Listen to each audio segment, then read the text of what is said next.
County of Idaho come to order. The Honorable Judge Pickler presiding. Be seated. Thank you.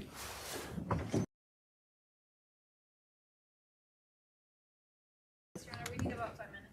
Need 5 minutes?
Are we ready?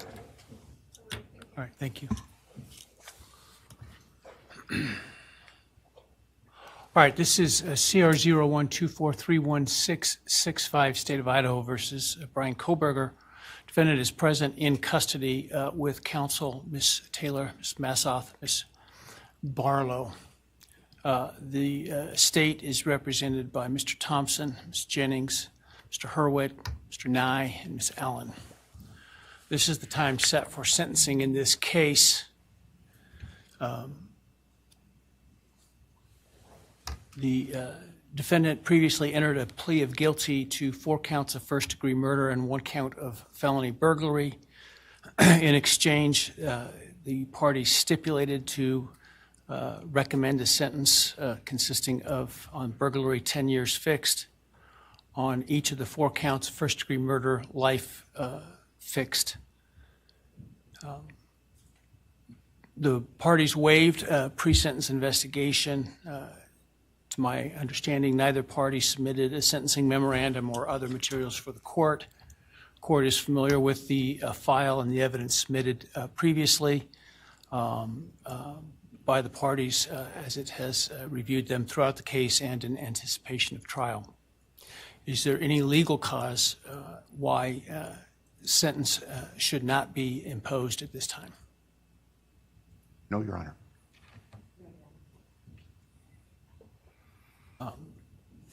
Does the state, before impact statements and arguments, wish to present evidence today?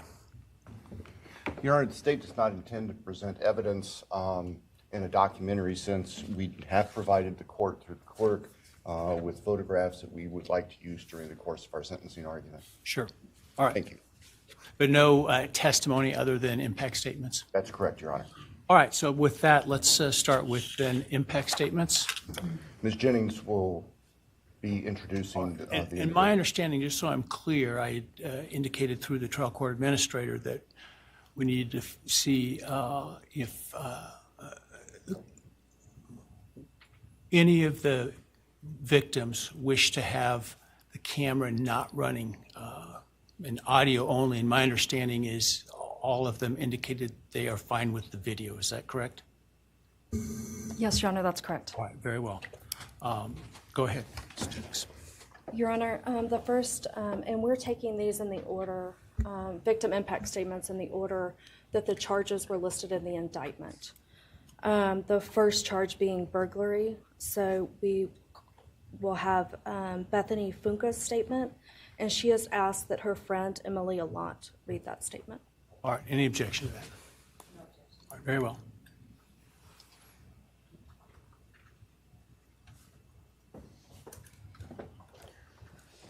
Thank you, Your Honor. I'll be speaking on behalf of Bethany, and so, yeah, here it reads. My name is Bethany Funke, and I was roommates with Maddie, Kaylee, Xana, and Ethan. I not only lost some of my best friends, but I also lost a sister. Never in a million years would I have thought that something like this would have happened to my closest friends. I thought that we were going to wake up and go upstairs, see them and tell them how they had scared us and that they were going to tease us about how we are constantly scaredy cats. I make jokes about it as we would go to Taco Bell like always. But sadly, that is not what happened and what turned out to be my worst nightmare. When I first woke up that morning, I had no idea what happened. I woke up around 7 with a terrible toothache, so I called my dad, who is a dentist, and he asked what I should do. He told me to take Advil, so I did, and I went back to sleep. I was still out of it and still didn't know what happened. If I had known, I of course would have called 911 right away. I still carry so much regret and guilt for not knowing what had happened and not calling right away, even though I understand it wouldn't have changed anything, not even if the paramedics had been right outside the door.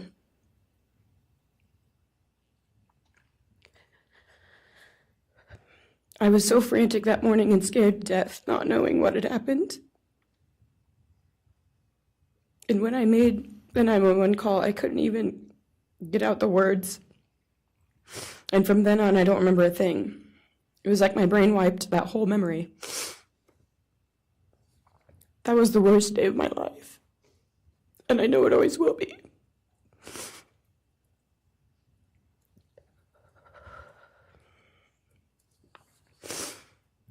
While I was still in shock, trying to process the fact that my friends were truly gone, I had been attacked by the public. I was grieving, numb, and unsure of what had happened was even real. And at the same time, I was getting flooded with death threats and hateful messages from people who did not know me at all or know the dynamic of our friendship. Social media made it so much worse, and strangers made up stories to entertain themselves. The media harassed not just me, but also my family. People showed up at our house. They called my phone, my parents' phones, other family members' phones, my friends. I hated and still hate that they are gone, but for some reason, I am still here and I got to live. I still think about this every day. Why me? Why did I get to live and not them? For the longest time, I could not even look at their families without feeling sick with guilt. I did not know what to say or what to do. I was terrified that my presence just made their pain worse, and I was still here when their kid, their siblings and their friends, their loved ones should have been here instead. After everything happened, I was afraid to go into my own backyard or alone in my house. I was scared that the person who did this would come for me next. I was always scared that the media would try to catch me at any moment of any day, even when I was just walking around my house. I made my parents close all the blinds during the day so no one could see me even in the slightest chance. I barely left the house, and when I did, I made sure I was never alone. I slept in my parents' room for almost a year. I made them double lock every door, set an alarm, and still check everywhere in the room just in case someone was hiding. And I still check my room every night before, and I double lock it. I have not slept through a single night since this happened. I constantly wake up in panics, terrified. Someone is breaking in, or someone is here to hurt me, or I'm about to lose someone else that I love. The fear never really leaves. For a long time, I could barely get out of bed, but one day I realized I have to live for them. They did not get the chance to keep living, but I do, and I will not take that for granted. So now every day I remind myself to live for them, and everything I do it with them in mind. I am still scared to go out in public, but I force myself to do things because I know that they would want me to keep living my life to the fullest. I am beyond blessed to still be here, and I refuse to take that for granted when they did not get a chance. Our house was not just a house, it was a home. It was where we laughed till we couldn't breathe, make meals, did crafts, binge watch reality shows, played games, and spent lazy days on the couch. It was movie nights, wine nights, morning debriefs, pranks, hot chocolate, cookies, and warmth. I would cherish those memories forever, and I will not let what happened erase how special our home was or how much those memories meant to me.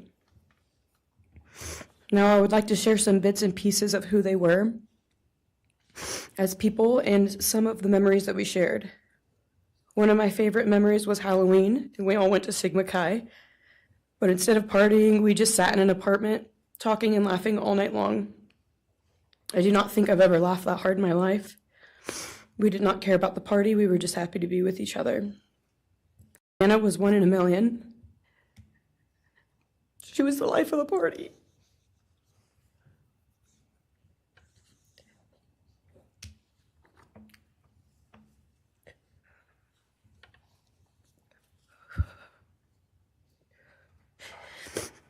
But she was also the kindest and funniest person I knew. Everyone loved her because she made everyone feel so loved. She was just someone you always wanted to be around, no matter the circumstance. One of my favorite days with Xana was when she laid on the couch, when we laid on the couch together all day watching movies and snacking. Or when she, Maddie, and I would go and get margaritas, chips, and salsa. She would also light up a room with her presence alone. Kaylee had the most beautiful, radiant smile, and she was so kind, but also one of the funniest people I've ever known. She loved playing little pranks, and she always had us laughing so hard that we could not breathe. She was so full of energy and life. I really believe that she could have ruled the world if she wanted to, and she would have been America's sweetheart. Ethan was the sweetest, most genuine guy. He was always smiling and always making other people smile too. Ethan was the kind of person you wanted around. He was so kind and easy to talk to and just so fun. And the way he cared for Xana was truly something to admire. And really was proof that storybook love and true romances really do exist. It was not only obvious to me, but everyone that was around Ethan and Xana that they were absolute soulmates. Maddie was not only one of my best friends, but she was the older sister.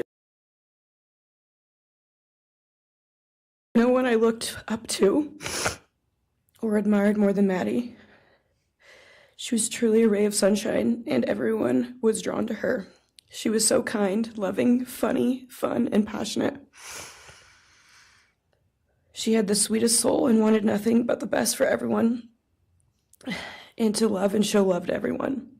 She took me under her wing and always made me feel included, and above all, loved and valued. She never failed to make me laugh or put a smile on my face. Still to this day, I am beyond grateful that she chose me to be her sorority little, and I got to know her, but had her as one of my best friends.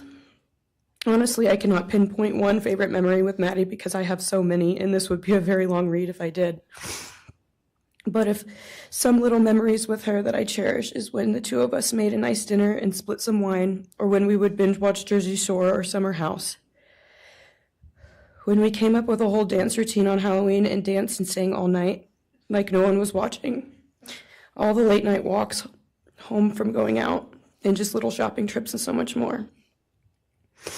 I am beyond blessed that I had the chance to know each and every one of them.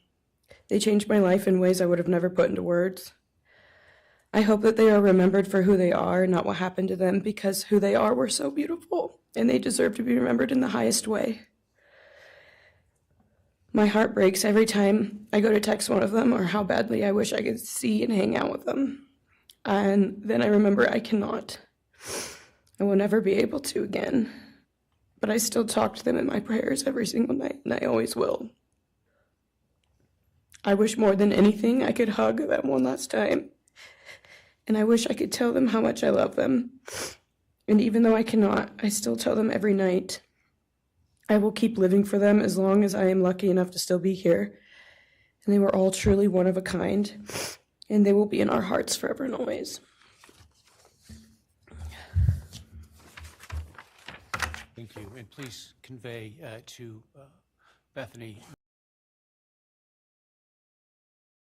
Heels. Next is Dylan Mortensen. We're asking for some accommodations for Ms. Mortensen and that she be allowed to sit in my seat. Sure.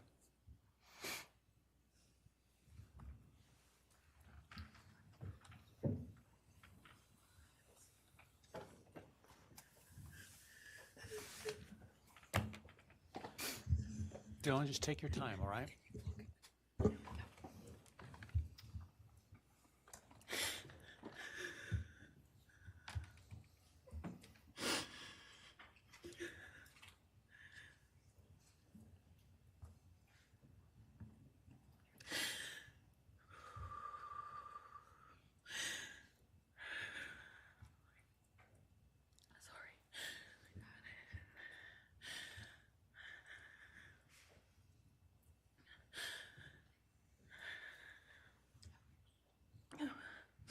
Thank you, Your Honor. What happened that night changed everything. Because of him, 4 beautiful, genuine, compassionate people were taken from this world for no reason.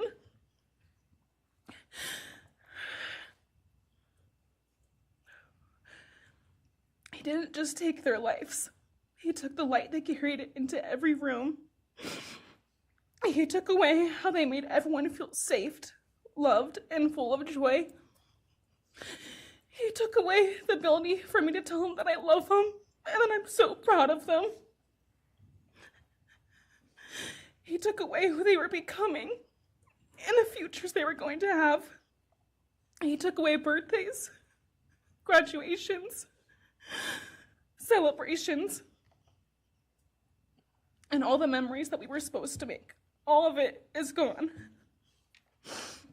And all the people who loved them are just left to carry that weight forever. He didn't just take them from the world. He took them from me, my friends, my people who felt like my home, the people I looked up to and adored more than anyone. He took away my ability to trust the world around me. What he did shattered me. When he did this, we had just celebrated my birthday at the end of September. I should have been figuring out who I was. I should have been having the college experience and starting to establish my future. Instead, I was forced to learn how to survive the unimaginable. I couldn't be alone. I had to sleep in my mom's bed because I was too terrified to close my eyes. Terrified that if I blinked, someone might be there. I made escape plans everywhere I went. If something happens, how do I get out? What can I use to defend myself? Who can help? And then there are the panic attacks. The kind that slam into me like a tsunami out of nowhere. I can't breathe. I can't think. I can't stop shaking.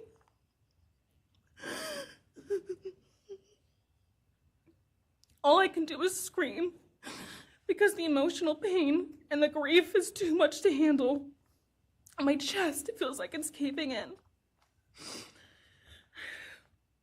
Sometimes I drop to the floor with my heart racing, convinced something is very wrong. It's far beyond anxiety. It's my body reliving again.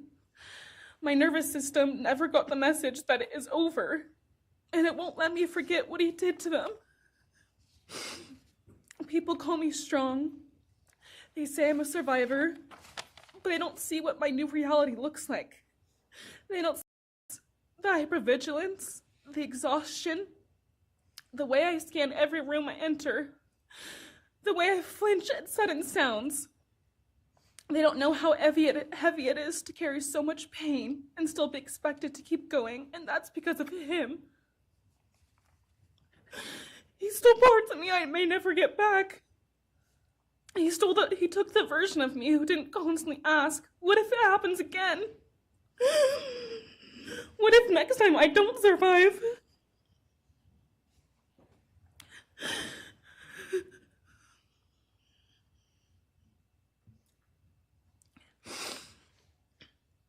He may have shattered parts of me, but I'm still putting myself back together. Piece by piece, I'm learning how to live in this new version of life. It is not easy. It hurts, but I'm still trying. Still trying, and I'm not trying just for me. I'm trying for them, my friends. About a year ago, I told them I won't be able to see you again, so I need to tell you goodbye. They all kept asking why, and all I could say was, I can't tell you, but I have to. When I woke up, but also strangely grateful, like maybe in some way that dream gave us the goodbye we never got. Still, no dream can replace them, and no goodbye will ever feel finished. He is a hollow vessel, something less than human. A body without empathy, without remorse. He chose destruction. He chose evil. He feels nothing. He tried to take everything from me. My friends, my safety, my identity, my future. He took their lives, but I will continue trying to be like them, to make them proud. Living is how I honor them. Speaking today is to help me find some sort of justice for them. And I will never let him take that from me.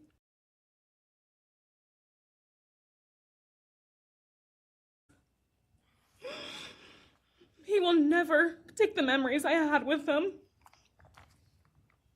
He will never erase the love we shared, the laughs we had, or the way they made me feel seen and whole. Those things are mine. They are sacred, and he will never touch them. I get to feel sadness. I get to feel rage. I get to feel joy even when it's hard. I get to feel love even when it hurts. I get to live. And while I will still live with this pain, at least I get to live my life. He will stay here, empty, forgotten, and powerless. Dylan, thank you so much for your courage. I appreciate it.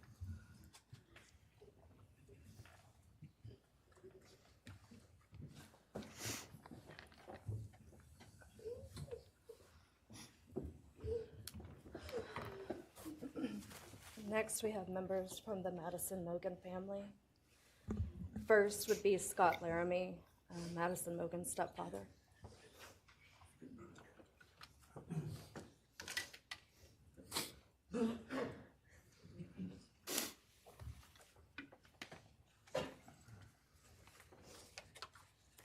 Standing by him is Cara Northington, Madison's mother. Thank you, Your Honor. My name is Scott Laramie. I'm Maddie Mogen's stepfather and the husband of Maddie's mother, Karen Laramie. I will read this victim impact statement on behalf of Karen and myself. Maddie was our hope. Maddie quickly became Karen's joy, identity, and purpose in life. I joined Maddie's life when she was 2.5 years old. The experience transformed me into a life of joy, love, and family. Maddie was bright, beautiful,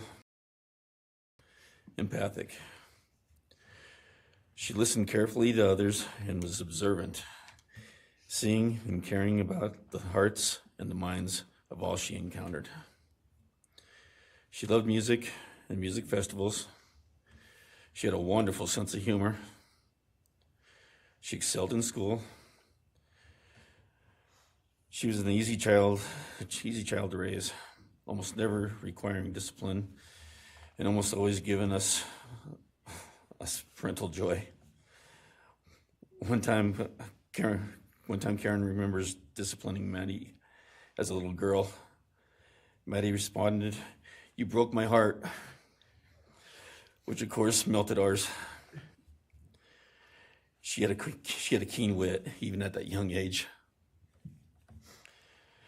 As she transitioned into she prioritized us and extended family over many of the distractions that capture teenagers. She showered us with her presence and love at family events, barbecues, picnics, birthdays, holidays, and others. With her papa, her Uncle David, Aunt Nadine, and her other close family and friends.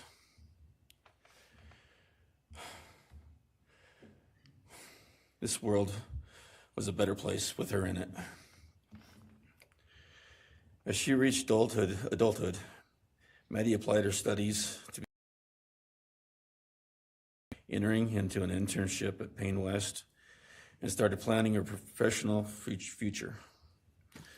As with all things, she involved Karen and myself in the joy of her journey. As she transitioned into womanhood, Karen and I continued to be astounded at this wonderful and accomplished person we had created. All parents dream of their children accomplishing more than them. We realized this dream, all we had not become, she was becoming. Karen and I are ordinary people, but we lived extraordinary lives because we had Maddie. Maddie was taken senselessly and brutally in a sudden act of evil. She was taken along with the young, promising, and bright lives of Kaylee, Xana, and Ethan. First, we felt disbelief. Next, we felt disorientation. Then we felt grief overcome us. Our grief is compounded even more for the Goncalves, Kernodle, and Chapin families. We speak of hope and healing, and we do have hope and some healing. But the vast emotional wound will never fully heal. Since Maddie's loss, there's emptiness in our hearts, home, and family, an endless void. After losing her mother in a car crash, Karen took to grieve.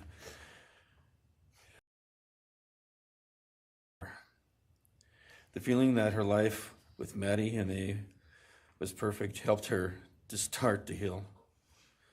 Now, this is no longer perfect. Spinning out emotionally collapsing into anxiety and depression. She sometimes asks, how am I supposed to go on when I've lost my favorite person in the world? I felt the same, and we continue to struggle. Impacted so many beyond our family. Her second family is her sorority sisters who grieve alongside us. She has so many close friends who suffer from her loss. We will continue to be.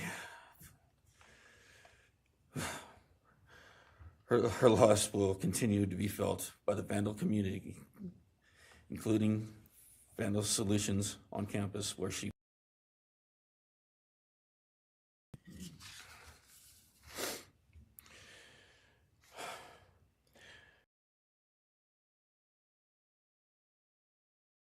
this earth. We, however, continue to live on without the grace and support of her presence. We will grow old without our only child, our bright, beautiful friend and daughter. In the end, there are no words that can accurately capture the devastation of losing Maddie. We will endure, and we will go on.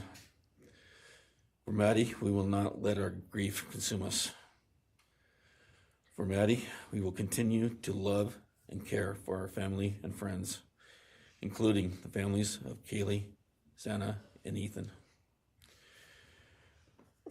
We will remain united with them. We can only hope that others out there suffering similar losses can look to us and see that we can overcome hatred, darkness, and evil. We know the law allows us to comment on the defendant and his sentence. We support the plea agreement. Society needs to be protected against this evil.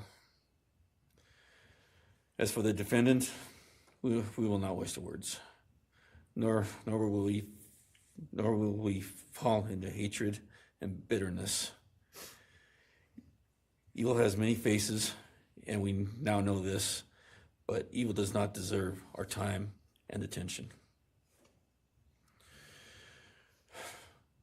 We are done being victims. We are taking back our lives.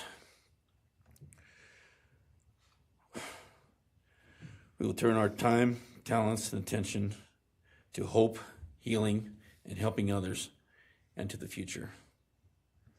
We invite all those who have suffered with us on this to join us in our journey. We can make this world a better place. We can move on from tragedy. Adversity will visit us, evil will visit us, but we will overcome. We can and will endure. Karen and I express our gratitude to Your Honor and to the prosecution team for allowing us the opportunity to make this statement. Thank you. Thank you so much for your courage, and I am so sorry for your loss. God bless you. Your Honor.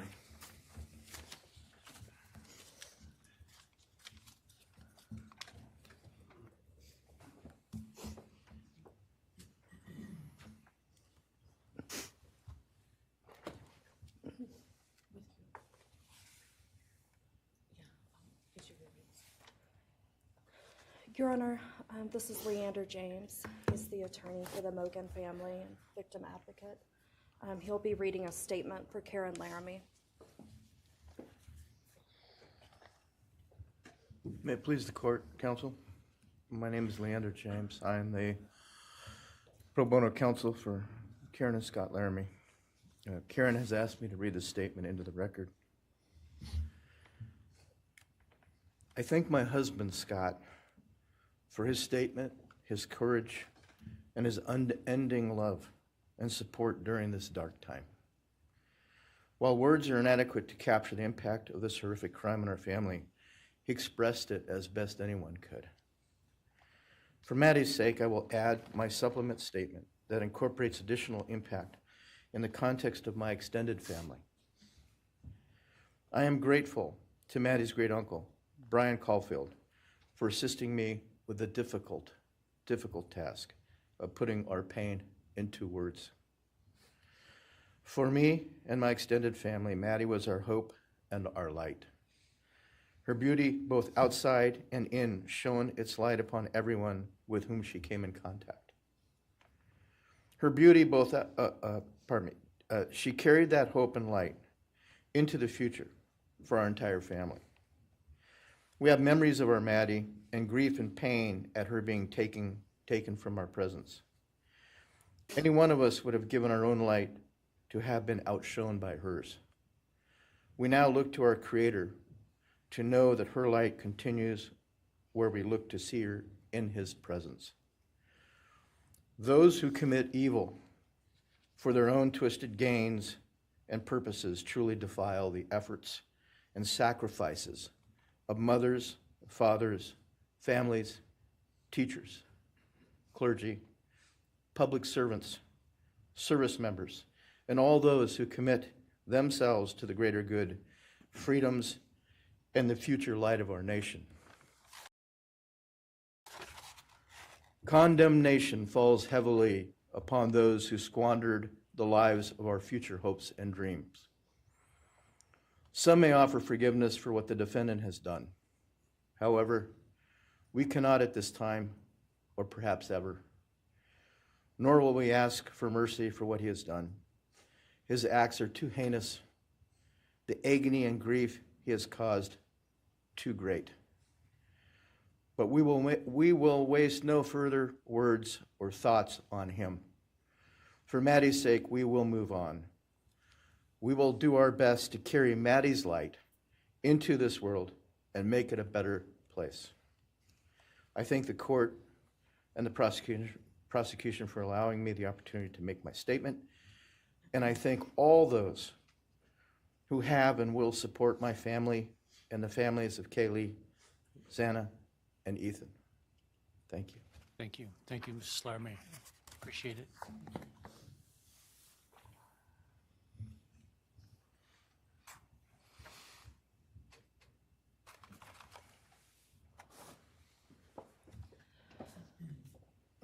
Next is Ben Mogen, the father of Maddie Mogen. Yes, of course. Actually, Your Honor, it'll be Kim Cheeley, the grandmother of Maddie Mogen.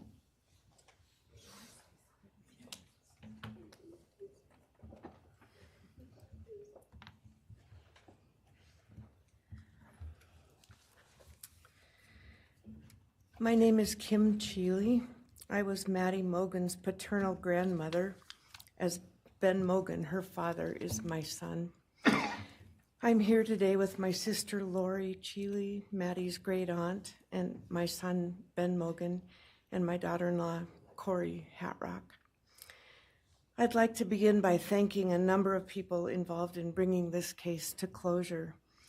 In my daughter's words, the plea deal the prosecution team reached this month is one that punishes the perpetrator of this horrendous crime, protects the public from further harm, and allows all of us who knew and loved these kids the time to grieve without the anxiety of the long and gruesome trial, the years of appeals, and potential for mistrials along the way. My family and I are so grateful to Bill Thompson and his prosecution team for their dedication and painstaking work that forced the perpetrator to admit his guilt. We want to thank the Idaho State Police, the Moscow Police Department, the FBI, and Judge Hippler. We'd also like to thank the University of Idaho officials who have treated the families of the victims with such dignity and kindness, and who have honored the 4 victims beautifully. Maddie was my first grandchild, so when she was born, all her grandparents had the distinct pleasure of deciding what we'd like to be called. I chose Nana, pretty original. But when Maddie was about 1.5 years old, her papa, Ben's dad, and I were planning to visit the new little family in Oregon. Maddie didn't have an extensive vocabulary at the time, but for some unknown reason, she called bananas ba-deedle-deedles. When Karen and Ben told her Nana was coming to visit, she figured, I say deedle-deedle for that word. So I became Deedle-Deedle, shortened to Deedle when she was about 6 or 7, and I was Deedle all her life. I don't think her stepdad, Scotty, ever knew my given name was Kim. Maddie's and my birthdays were 1 day apart, and a couple years before she was killed, she gave me this necklace with Deedle and Maddie engraved on it, and I added an angel wing, and it's one of my treasured possessions. I also got an angel wing tattoo, never thought I'd see the day, but along with many members of our family, replicating the one that Maddie and her sorority sisters had. I wanted mine where I could see and touch it often. From preschool through grade school, I stopped teaching piano lessons early on Wednesdays and picked Maddie up for bubble baths, brownies, and books. It was our special time together, and she went home those nights in her jammies with a pan of warm brownies for her family. Although Karen and Scotty raised Maddie and did such a lovely job of parenting, we Mogens were lucky to have her for holidays and many other family gatherings. We'll always have our treasured memories of Maddie growing up in our big, extended, cooperative family, and I thank Karen and Scotty Laramie for being so generous and open and sharing Maddie with her Mogen side of the family. When the 4 kids were murdered, the foundation fell out of our world. Initially, the fear was truly debilitating. The first 6 weeks were excruciating. Despite the vigils, memorials, candlelight gatherings of students, friends, family, community members. After the arrest, in the past 2.5 years, my family has lived with grief, with the effects of traumatic grief, of which I was blissfully unaware before all of this. I now have a stack of books on grief. I've attended grief classes at hospice. I've tried EMDR, a technique that helps replace disturbing visions with something more comforting. My son Ben, his 2 sisters, Maddie's aunts, and I have all experienced depression and anxiety. Intervention at times. We've all sought counseling off and on. The struggle with media attention was extremely difficult, especially for Ben. No one should live through the violent murder of one's child. Some days it's beyond me how the parents of these kids are still upright. Strong families and communities that are supporting the survivors. At the time, I could think of only 2 blessings surrounding the horrific murders. One was that Ben was living with my partner Tom and me at the time, and that we could support each other emotionally through it all. Sadly, Tom died a year ago of a rare brain cancer, and he won't be here to see justice served. He was our family's rock, and we all miss him every day. A second blessing is that my mother died of COVID several months before the kids were killed, and she didn't have to live through the horror. It was difficult to identify blessings. So we've all lost our dear child and a future with her. I ache for the loss of the dreams that she and her true love, Jake, held. And my heart goes out to Karen and Scotty and your side of Maddie's family. You've had more than your share of loss. My heart aches for the kids' roommates and the families of the other victims, and also the family of the perpetrator.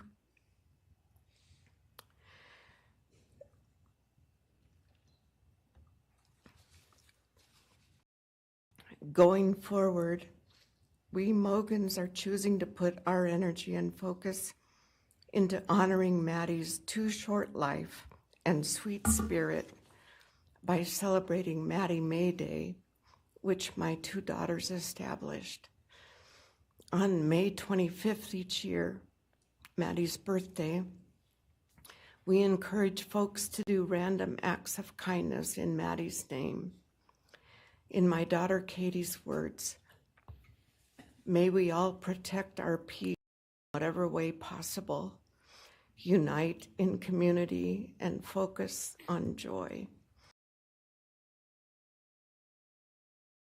In Maddie's honor during this week, so a glimmer of Maddie's light may live on. Thank you. Thank you, and appreciate your courage, and bless you and your family. Thank you.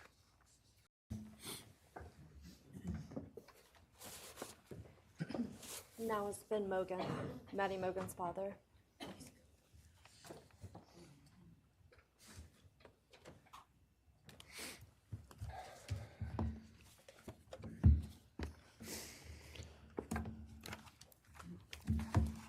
I'm Benjamin Mogen. I'm Maddie's dad. And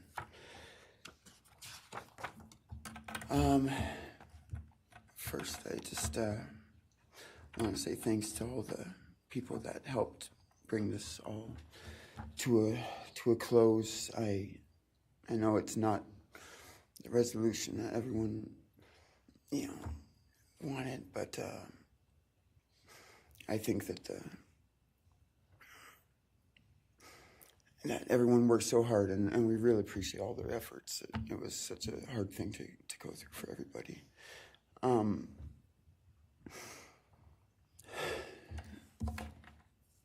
Maddie was my only child that I ever had.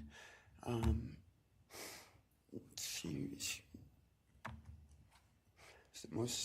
the only great thing I ever really did.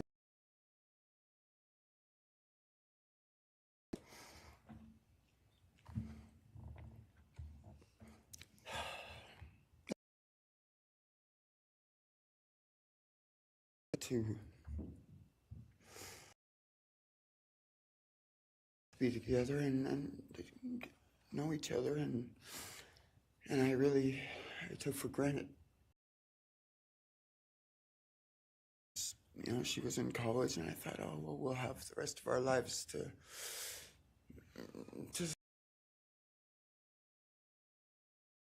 all the stuff that we're supposed to do, and she was just about done. She actually earned all of her credits for her college degree, and Karen and Scotty and I got to go and get her diploma that she actually earned, and she deserved every bit of that. And but I thought that that was going to be just the beginning of a long life together, and we never got that. Karen and Scotty did such a great job raising her after Karen and I split up, and I'm so thankful for Scotty and the role that he played in her life when I wasn't able to. But we got to spend a lot of great times together, Maddie and I. She was my favorite person to go to a concert with. We got to see some fun shows together, and I told her, if there's ever a show that you want to go to, you let me know, and I'll get you tickets for you and your friend, or if you want to go together, we'll make it happen. And my favorite memory with her was when the Mac Miller show sold out here in Spokane, and everyone wanted tickets, no one could get them, and on the last day before the show, they did a radio thing, and I got 4 meet and greet tickets for Maddie and her friends and me to go and see the show, and that was her favorite artist at the time, was Mac Miller, and he's gone now too, and my little cousin Zach drove us all there that night, and he's gone too, tragically, and anyway, the last thing that she ever wrote to me was this Father's Day card, and I'm so glad I still have it. I'm just going to read what she said. It says, "Happy Father's Day. I hope you have the best day. I can't wait till we can hang out again soon. I'll be in Coeur d'Alene, 6:24 to 7:4. Hopefully we can find a time then. I loved your birthday card that you sent me, by the way. Maybe we can see a concert sometime soon. I'd love to see the gorge when it's not so smoky out. I hope you're doing well. I'm proud of how far you've come. Thank you for always encouraging me to do my best. Love you lots and lots. Love, Maddie May. She did encourage me to not just to do my best, but to live on. I went through a lot of issues with addiction and with substance abuse, and when I wasn't wanting to live anymore, she was what would keep me from just not caring anymore, and knowing that she was out there and that she was just such a beautiful person kept me alive a lot of rough moments, and I'm so glad that she was able to meet Jake. He was the only one that actually ever got to take her to the gorge. They went and saw Watershed together, and yeah, they had a heck of a time. I'm glad she got to. That's a really special place for me, and she always wanted to work out there with me in the summer sometime. She never got to, but at least she got to see it once with Jake. He was such a great guy. He is such a great guy. And I really wanted to see what a future with them would have looked like. I'll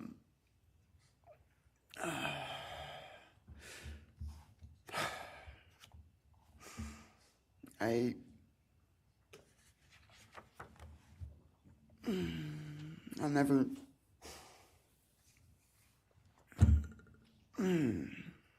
be able to replace her. I wrote a bunch of stuff. I just don't know what to say right now. I just miss her so much, and I just love her more than anything.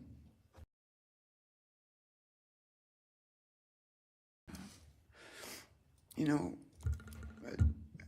a death sentence is one thing. You know when it's going to happen, and it's going to be all gentle and stuff. But life without parole, with a building full of people that all just want you to not be around anymore, and winking at every morning, not knowing if that's the day they're going to pull your card. I mean, it's not a very nice sentence either. So, I don't know.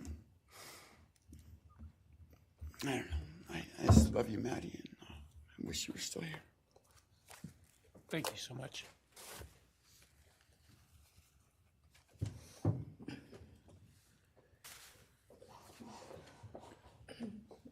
Your Honor, next would be members from the Kristi Goncalves family. First will be her father, Steve Goncalves.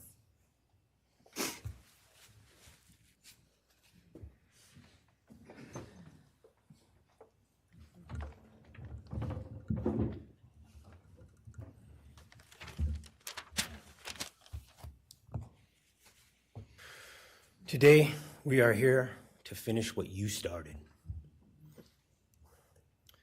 Today, you've lost control. Today, we are here to prove to the world that you picked the wrong families. The wrong state, the wrong police officers. You tried to break our community apart. You tried to plant fear. You tried to divide us. You failed. Instead, your actions have united everyone in their disgust for you.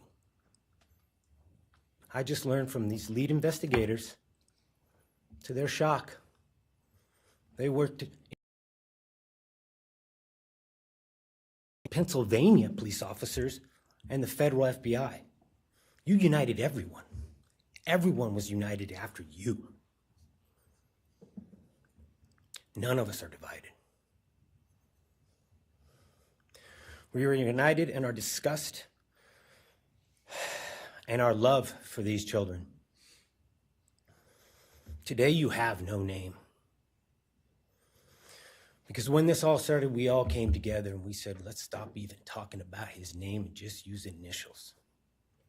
So even the media just calls you BK. That's all you are. Looking back when the police officers knocked on my door, told me what happened to my child, told me what happened to Maddie Mae. I don't think he was even out of the driveway before my kids turned around and looked at me and said, "What do we do, Dad?" I told him, "You get to work. You get your ass to work." And we started calling, we started texting, we started emailing. And you know what? Within hours, we had your white car on the camera. We knew from the very beginning we had you. Police officers tell us within minutes they had your DNA, like a calling card. You were that careless, that foolish, that stupid. Master degree, you're a joke, complete joke. But we took this disaster and we did what we could. We put everything online. We took our kids, we took our images, we took everything that they did, their videos, their photos, the girls' pranks, Ethan singing. We put it out there, we shared it with the world. And the world united. And all they ended up, when they talked about this case, is they talked about Kaylee, Jade, Ethan. Everything what these people meant to us, a father, a mother, a brother, a sister, we shared that with our community. Then we shared it with our state. We shared it with the country, and eventually we shared it with the world. The world's watching because of the kids, not because of you. Nobody cares about you.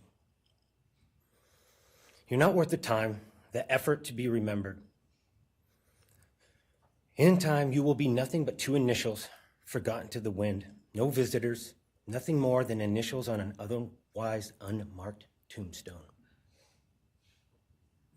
From this moment, we've all started.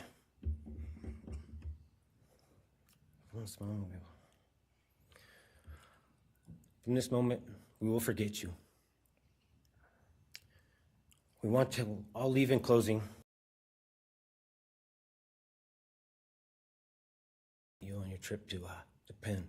I will be today or tomorrow. I'll close with God bless all the men and women that worked on this case and all the hard work that you guys did. You guys allowed us to grieve and allowed us to get through this. The amount of work that you guys put together and the way that you guys put it together was beautiful. There was hard times to be expected. But thank you all. God bless. Thank you.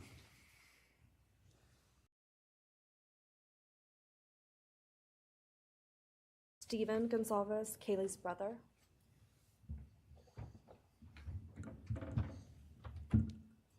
Steven's actually going to pass. I'm going to go.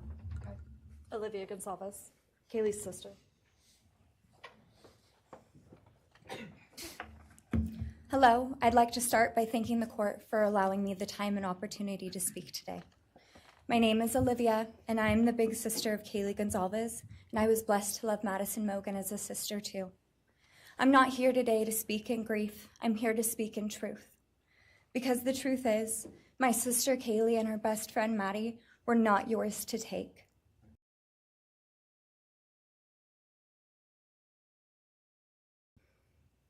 They were two pieces of a whole, the perfect yin and yang. They are everything that you could never be. Loved, accepted, vibrant, accomplished, brave, and powerful. Because the truth about Kaylee and Maddie is they would have been kind to you. If you had approached them in their everyday lives, they would have given you directions, thanked you for the compliment, or awkwardly giggled to make your own words less uncomfortable for you. In a world that rejected you, they would have shown mercy. Because the truth is, I'm angry. Every day I'm angry.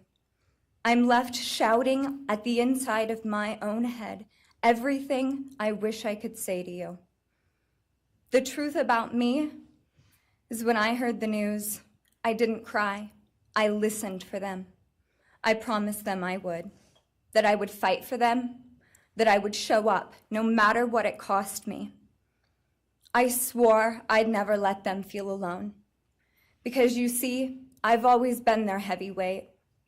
I've always been the one to fight the battles they didn't feel ready to fight themselves.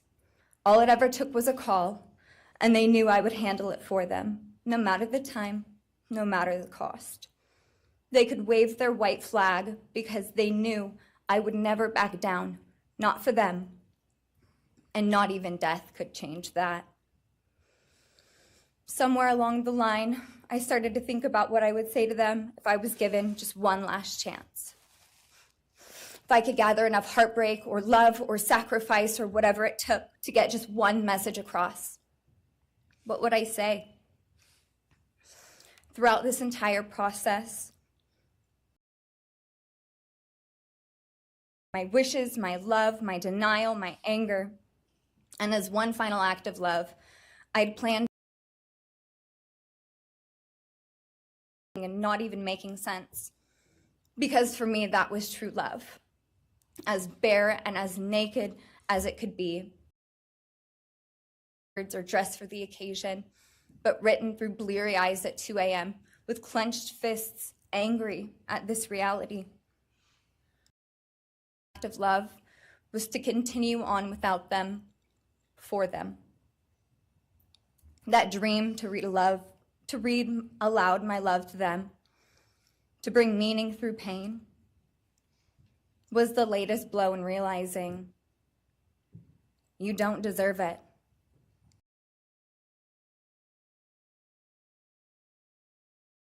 Love, and they would never ask me to prove it by further victimizing myself to a defendant who has shown no guilt, no remorse, no apprehension. They would say to me, "Why would you give the satisfaction of showing vulnerability now? You promised you would never back down." And for that clarity, I'm thankful. I won't stand here and give you what you want. I won't offer you tears. I won't offer you trembling. Disappointments like you thrive on pain, on fear, and on the illusion of power. And I won't feed your beast. Instead, I will call you what you are. Sociopath, psychopath, murderer. I will ask the questions that reverberate violently in my own head, so loudly that I can't think straight most any day. Some of these might be familiar, so sit up straight when I talk to you. How was your life right before you murdered my sisters? Did you prepare for the crime before leaving your apartment? Please detail what you were thinking and feeling at this time. Why did you choose my sisters? Before making your move, did you approach my sisters? Detail what you were thinking and feeling. Before leaving their home, is there anything else you did? How does it feel to know the only thing you failed more miserably at than being a murderer is trying to be a rapper? Did you recently start shaving or manually pulling out your eyebrows? Why November 13th? Did you truly think your Amazon purchase was untraceable because you used a gift card? How do you find it enjoyable to stargaze with such a severe case of visual snow? Where is the murder weapon, the clothes you wore that night? What did you bring into the house with you? What was the second weapon you used on Kaylee? What were Kaylee's last words? Please describe in detail the level of anxiety you must have felt when you heard the Bearcat pull up to your family home on December 30th, 2022. Which do you regret more? Returning to the crime scene 5 hours later, or never, ever going back to Moscow, not even once, after stalking them there for months? If you were really smart, do you think you'd be here right now? What's it like needing this much attention just to feel real? You're terrified of being ordinary, aren't you? Do you feel anything at all? Or are you exactly what you always feared? Nothing. If you're so powerful, then why are you still hiding, defendant? You see, I'm here today as me. But who are you? Let's try to take off your mask and see. You didn't create devastation. You revealed it in yourself. And that darkness you carry, that emptiness, you'll sit with it long after this is over. That is your sentence. And it was written on the wall long before you ever pled guilty. You didn't win. You just exposed yourself as the coward you are. You're a delusional, pathetic, hypochondriac loser who thought you were so much smarter than everybody else. Constantly scolding, turning your nose up to grammar mistakes, nitpicking and criticizing others. You wanted so badly to be different, to be special, to be better, to be deep, to be mysterious. You found yourself thinking you were better than everyone else, and you thought you could figure out the human psyche and see through it, all while tweaked out on heroin. Lurking in the shadows made you feel powerful because no one ever paid you any attention in the light. You thought you were exceptional, all because of a grade on a paper. You thought you were elite because your online IQ test from 2010 told you so. All of that effort just to seem important. It's desperate. There is a name for your condition, though. Your inflated ego just didn't allow you to see it. Wannabe. You act like no one could ever understand your mind, but the truth is you're basic. You're a textbook case of insecurity disguised as control. Your patterns are predictable. Your motives are shallow. You are not profound. You're pathetic. You aren't special or deep, not mysterious or exceptional. Don't ever get it twisted again. No one is scared of you today. No one is intimidated by you. No one is impressed by you. No one thinks that you are important. You orchestrated this like you thought you were God. Now look at you, begging a courtroom for scraps. You spent months preparing, and still all it took was my sister in a sheath. You work so hard to seem dangerous, but real control doesn't have to prove itself. The truth is, the scariest part about you is how painfully average you turned out to be. The truth is, you're as dumb as they come. Stupid, clumsy, slow, sloppy, weak, dirty. Let me be very clear. Don't ever try to convince yourself you mattered just because someone finally said your name out loud. I see through you. You want the truth? Here's the one you'll hate the most.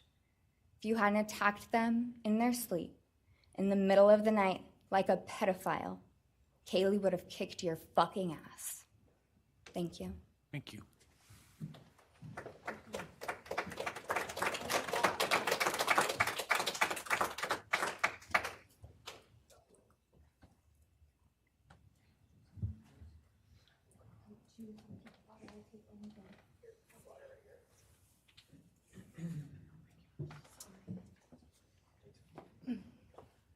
Next is Kristi Goncalves, Kaylee Goncalves' mother.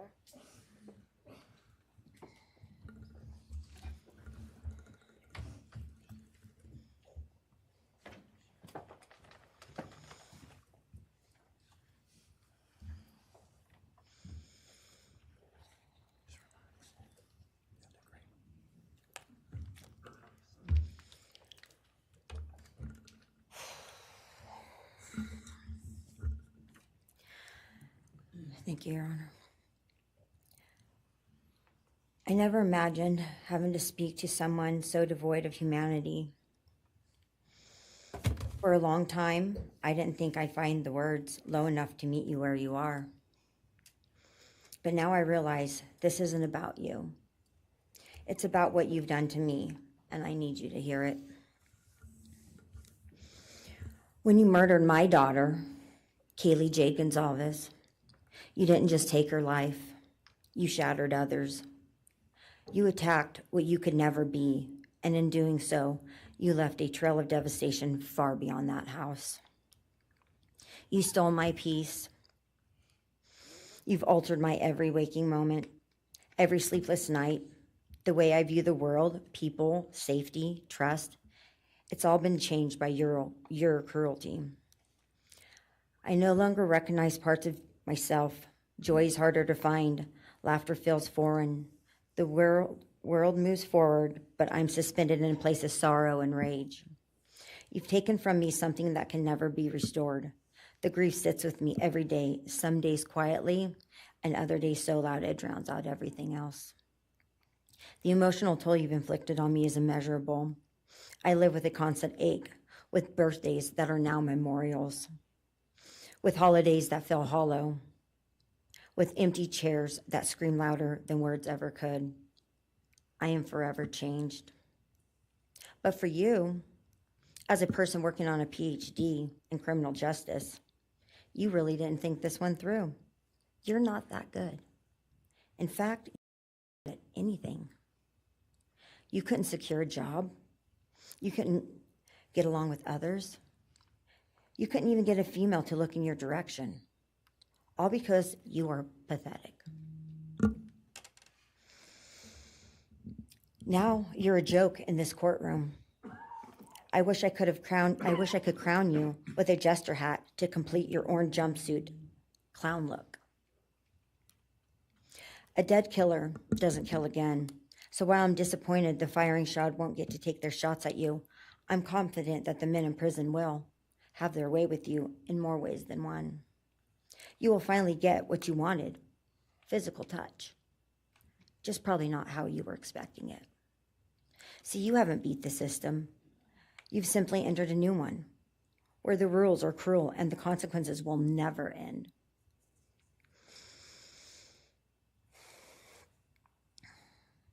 You are entering a place where no one will care who you are and no one will ever respect you. You will be forgotten, discarded, used, and erased. You will always be remembered as a loser, an absolute failure. And when those prison doors slam shut behind you, I hope that sound echoes in your heart for the rest of your meaningless days. I hope it reminds you of what we all life in misery. You are officially the property of the state of Idaho, where your fellow inmates are anxiously awaiting your arrival. But it's okay, because they're there to help you. Hell will be waiting. Quick message from our youngest daughter. Aubrey wanted to say, you may have received A's in high school and college, but you're going to be getting big D's in prison. Thank you.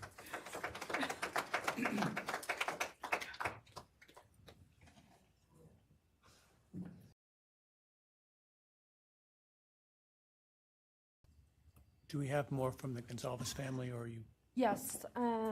Next would be Shannon Gray, the Goncalves family attorney. He'll be reading statements from Kaylee Goncalves' grandmothers.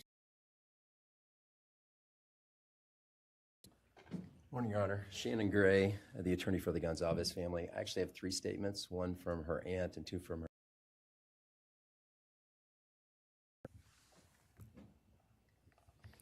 This is from her aunt, Tammy Butts. You in the cloak of darkness turn our whole family's world upside down forever. You in the cloak of darkness took our Kaylee J. Goncalves away from us all without hesitation. Never have you shown any remorse or regret. We just get creepy, non-expressive stares as you have your team of women defend you. Haley was a strong, kind, fun-loving, caring person, and she will greatly be missed by all her family and friends for the rest of our lives. She had goals in life that you took from her and us. We lose on watching her enjoying her life, working hard and building the future she wanted. She was ready to start that after college life. You in the cloak of her wedding, her future children that she would have added to our family. No more talking to her on the phone, going for a coffee, celebrating holidays, it's all gone. You, in the cloak of darkness, gave each and every one of Kaylee's family members their own lifetime sentence.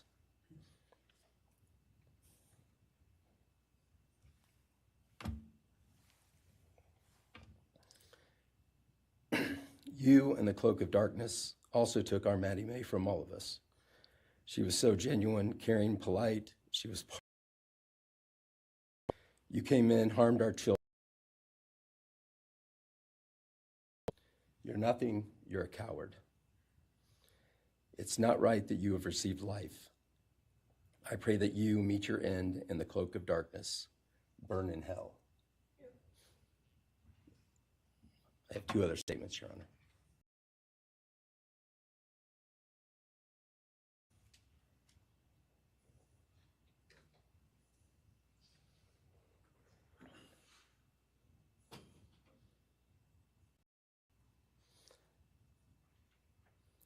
This is Linda Lucan's statement. This is Kaylee's grandmother.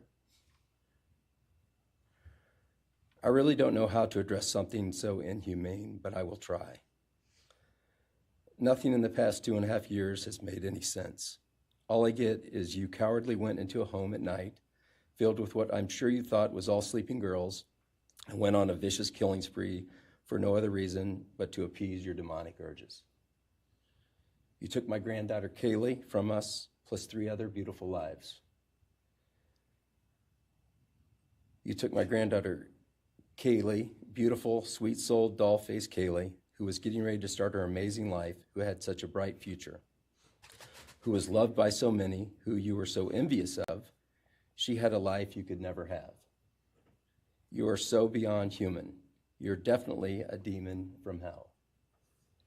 I truly wish your punishment would be the same. Meet some new friends in prison who will be there just to help you. Thumbs up.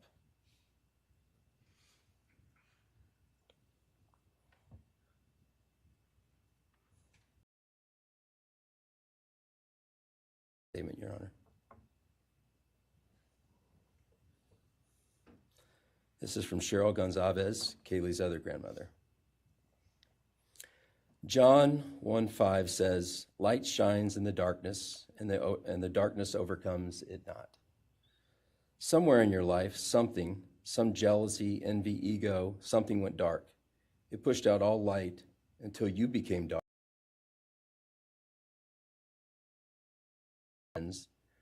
Their light, because they have such a light, you couldn't stand it. Because the darkness in you could not stand the light in them. And so you decided to destroy it. Cowardly, you walked into their rooms in the dark and took their lives, hoping to get rid of your darkness. But you didn't. You failed.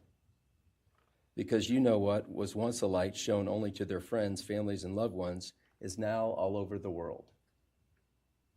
Everyone sees it. Their smile and head.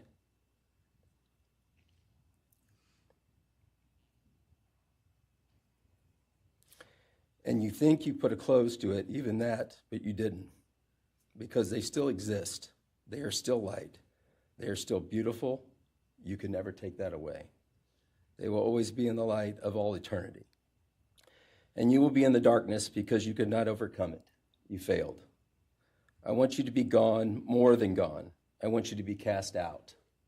Cast out from my life, from my family, from this earth. I will not allow your hatred to penetrate into my own soul. You did not get that power. You are evil, and in the end, evil is eradicated. You didn't take Kaylee's light, you spread it into the world. Thank you, Your Honor. Thank you.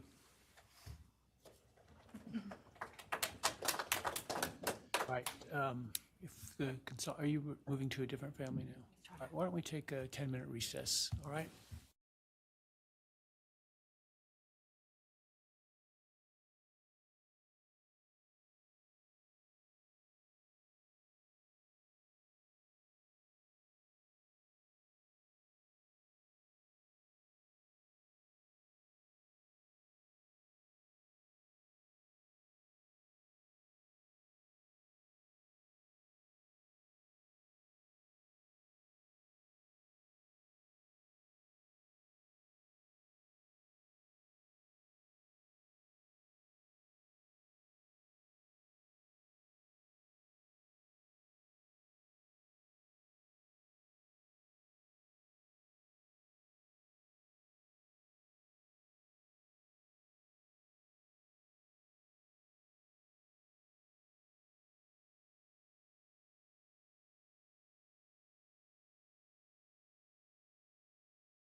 Be seated.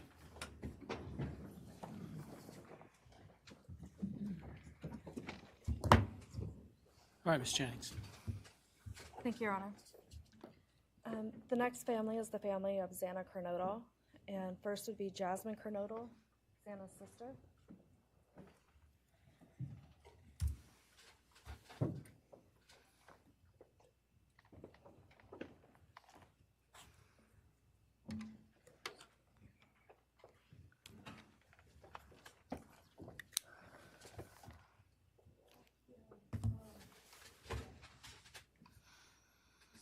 Thank you to everyone who's been involved in this and just for all the hard work and dedication you guys have put into this. I also want to thank everyone for the support and just my family and friends who've been around through this time. I went back and forth on whether to speak today because the truth is you don't deserve power over my feelings, my words, or me. Thank you. In the end, I realized this moment isn't about you. It's about justice for Xana, Ethan, Kaylee, and Maddie. It's about honoring the beautiful people they were and still are in God's eyes. On November 13th, 2022, a piece of my heart was ripped away. There's no way to ever fully describe the weight of losing my sister, my best friend. No sentence or punishment will ever come close to the justice Xana, Ethan, Kaylee, and Maddie deserve. Xana was everyone's best friend. She was kind, she was funny. She was a gift to each person she was able to make an impact on. Xana was someone I turned to when I needed direction or advice. Although I am her older sister, I often found myself looking up to her. She had a radiant energy that everyone loved, and she always knew the right way to approach a problem. She knew how precious and special life was, and she truly did live every day to the fullest. Yet her story was cut short by an act of evil. I believe in a God whose justice is not bound by this courtroom. I find peace knowing that judgment ultimately belongs to Him. For your sake, I hope one day you feel the full weight of what you did. I hope you take accountability. I hope you truly experience the guilt and you surrender yourself to Jesus Christ. Because no punishment on this earth can ever compare to the isolation and pain of eternal separation from God. Xana deserved more. They all did. But I come here to say this. I am strong. I am brave. I'm a fighter, just like Xana. And you don't get to control how I move forward or what I believe. I walk with the comfort of knowing I will see my sister again. Xana didn't get the future she deserved. She won't be the maid of honor at my wedding, the cool aunt to my future children. I'll never hear her laugh or see her light up a room ever again. But I will carry her with me for the rest of my life. I will live in her honor, fight to be the best kind of woman and someone she's proud of, to make sure the world never forgets who she was. Xana's story doesn't end with what was taken from her. It lives through the love she gave, the people she touched, and the legacy our family will protect. Her light still shines, and her voice will echo louder than this pain. You didn't take that from us, and you never will. Thank you.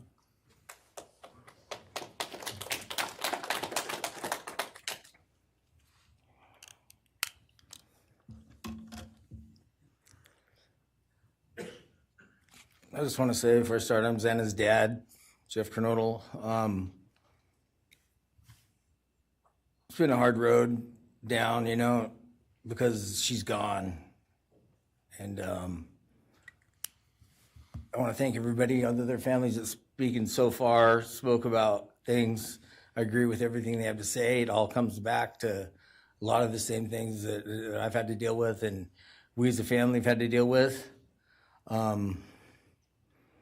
And that brings me basis of what I'm talking about a little bit is on my way up here, flying up here in the plane, and about halfway through the flight, this little girl is calling out for her dad.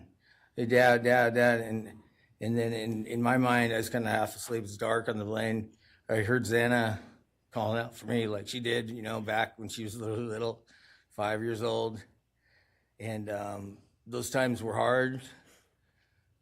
It was chaotic, but we always had something to work toward that was in a positive direction, compared to right now, which is necessarily not as positive as that, for sure.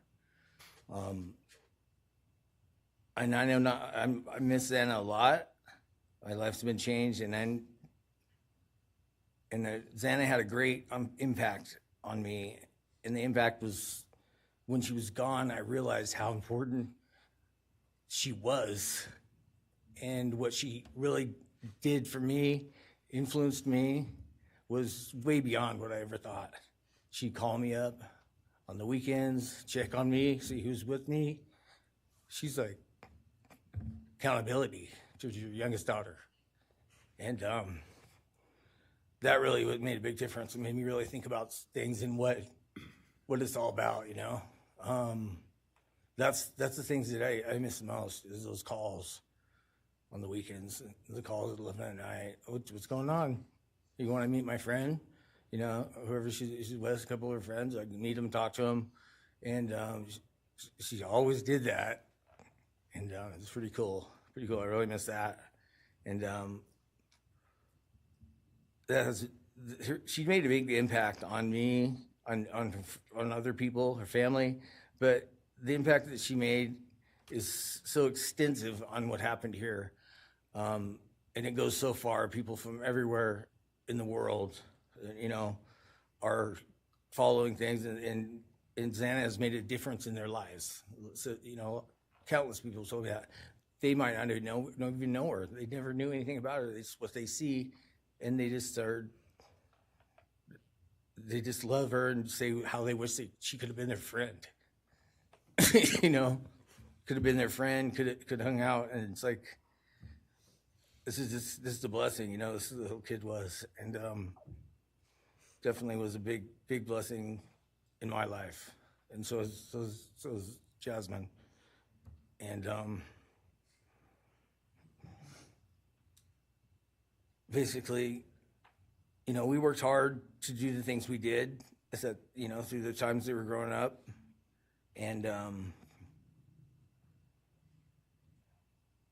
through those times, I realized that I wanted both of them to graduate college, and that'd be the ultimate thing for them to do to prepare for the world.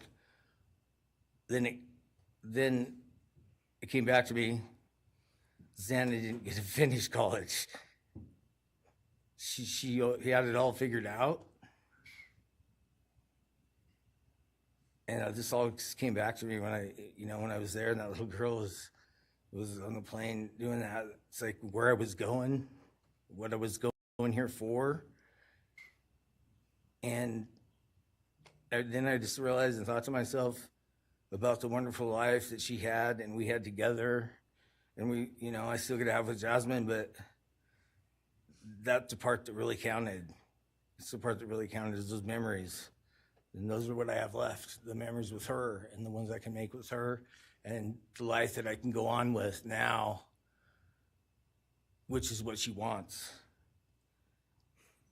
And I say that in present tense because that's what she wants, because I've been told that, I've been countless ways that she's out there and has a way to communicate, which I'm very grateful for.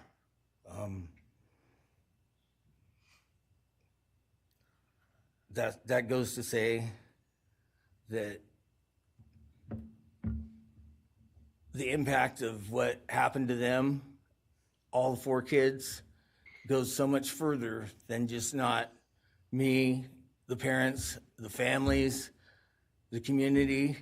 It goes so far, because a lot of kids, in the colleges, just for an example, they lock their doors now. The door wasn't locked in the back. at Penn State or wherever it was, all the colleges, I know that I've heard they all lock their doors now. So maybe the impact that it's going to make is going to help out and maybe protect some people. Having this outreach and having the influence of what happened to these kids did, all I know is I was 7 miles away when it happened, and she wasn't feeling that good. It was 11:30, and I almost went over to Susanna's to say, and I would have been sitting right there on that couch, and you had to deal with me. So they would have had a chance, and I regret that, and I regret not going. But the reason why I didn't is because Xana said, don't be drinking and driving. You have to rent a car, don't be drinking and driving, the week before that. So she was, she would have been mad at me to do that. But I really wish I would have drunk and drove, because they would have had a chance, all four of them. At this point, I just have to go on. We're going to go on with everything and make things better in my life, because that's what it's all about.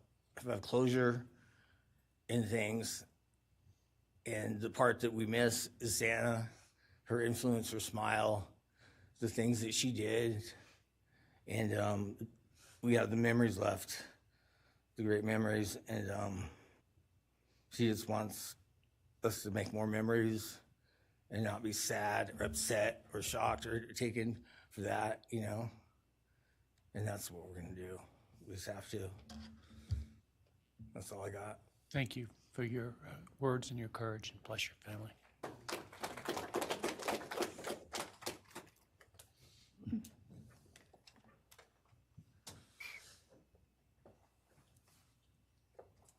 Next, Xana Kernodle would like to address the court.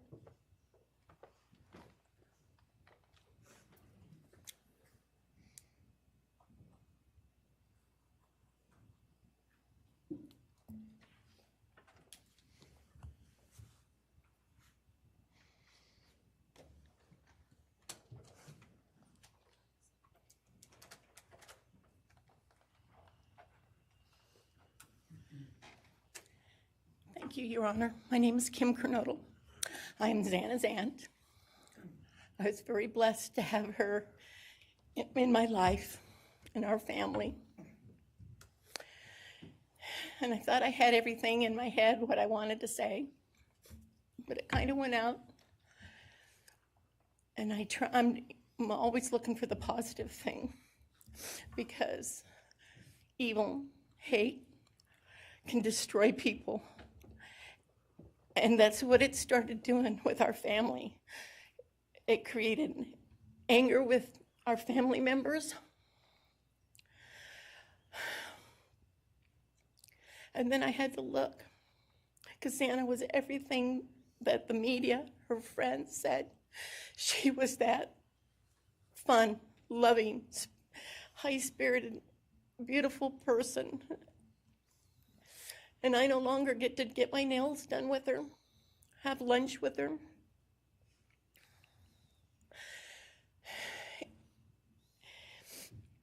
Sorry. But how I look at it now is this tragedy, this horrible tragedy on all of the 4 children, has brought us closer. You united us with your actions. We're united now, and we're stronger than ever. We have family and friends now that we never knew we had. And, this is probably going to bother everybody, but Bryan, I'm here today to tell you I have forgiven you, because I no longer could live with that hate in my heart. And for me to become a better person, I have forgiven you. And anytime you want to talk and tell me what happened, get my number. I'm here, no judgment, because I do have answers or questions that I want you to answer. And I'm here. I'll be that one that'll listen to you. Okay? Thank you, Your Honor. Thank you very much. My name's Stratton Kernodle, and I'm Xana's uncle, Jeff's brother. Sitting here today listening to the stories and feelings and feeling the pain from everybody is a pretty powerful thing. It's each time a statement was read, it sort of would tug into my center core as I felt everybody's anguish. And Xana meant a lot to us, and we loved her very much. But I started thinking about, instead of rehashing everything that everybody else has talked about, I wanted to direct it another direction toward Bryan and what he's done to his family, his parents, his siblings, his friends, his universe. He has contaminated, tainted their family name, and pretty much made a horrible, miserable thing to be ever related to him. And I know that that's what he has to live with, and that has to be his pain. And that's all I have to say. Thank you.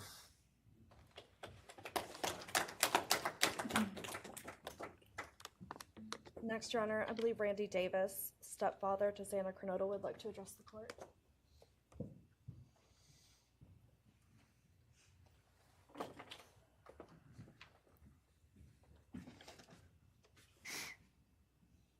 Hi, my name's Randy, stepdad of Xana.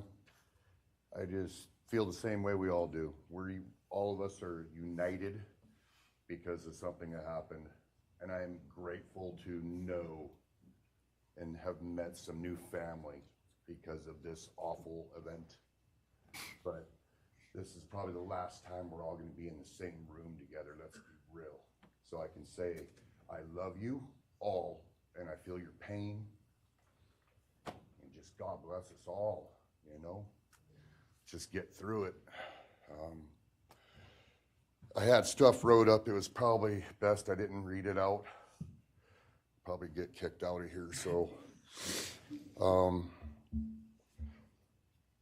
You know, I'll share one thing to you guys, not to you, with Xana.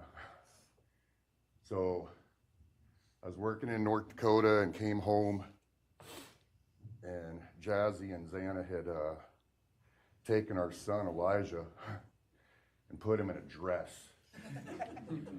makeup, and it was awful, you know. I was like, I don't know. She was funny. I told her she'd be in the movies and be somebody great one day like that. And now she is just above us as an angel with all the other beautiful kids. So let's hold that to our hearts, because this evil thing is not going to take nothing from us. You, man, I don't know what my limits are here, but I'm really struggling, dude. I am struggling. So I want to just be out in the woods with you just so I can teach you about loss and pain. I love God. I wouldn't take your life. That's up to him. But I guarantee you, you are weak. God, I would just give a moment, man, 5 minutes out in the woods. Oh, man. Ooh. You're going to go to hell. I know people believe in other stuff. You're evil. There's no place for you in heaven. You took our children. You are going to suffer, man. I'm shaking because I want to reach out to you, but I hope you feel my energy, okay? Go to hell.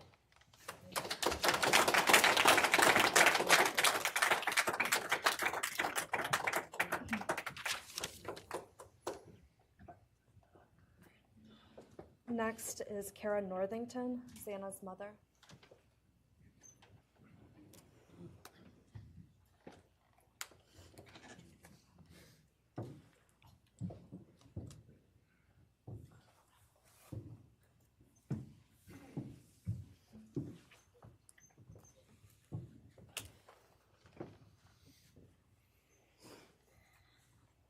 I'm Cara Northington. I am Xana Kernodle's mother. This letter is to you, really. But it is for my daughter, who was murdered by you. Today I stand before you, the man who is responsible for murdering my beautiful daughter, Xana Kernodle. My daughter was beautiful both inside and out. She possessed love for those around her and had a light so bright it will live on forever in our hearts. She brought joy and laughter to her friends, her family, and anyone in her presence.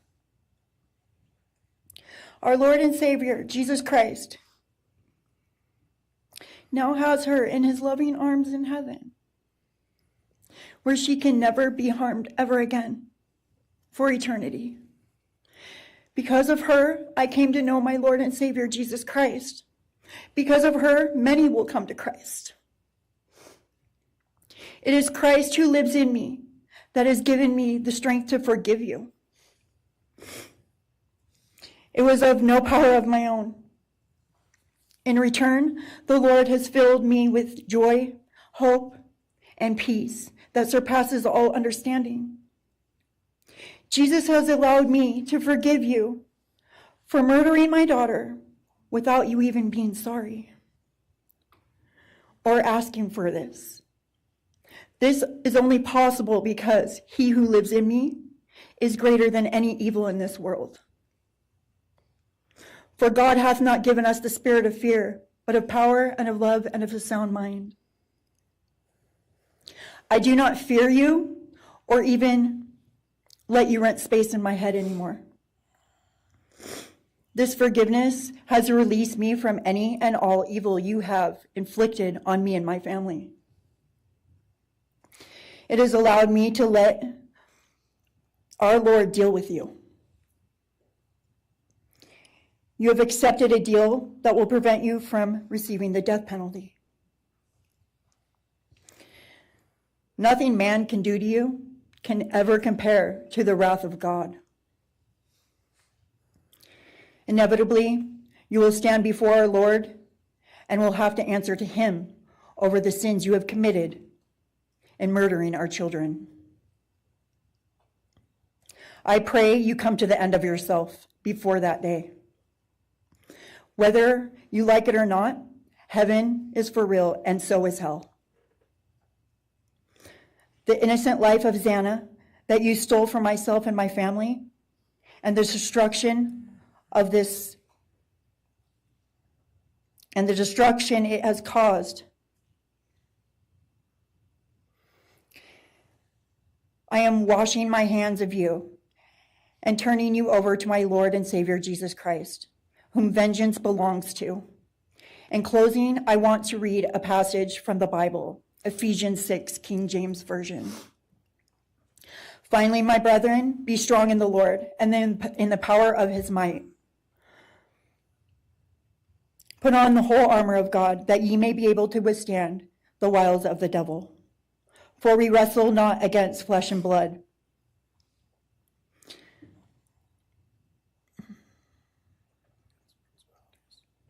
but against principalities, against powers, against the rulers of the darkness of this world, against spiritual wickedness in high places. Wherefore, take unto you the whole armor of God, that ye may be able to withstand in the evil day, that ye may be able to stand in the evil day.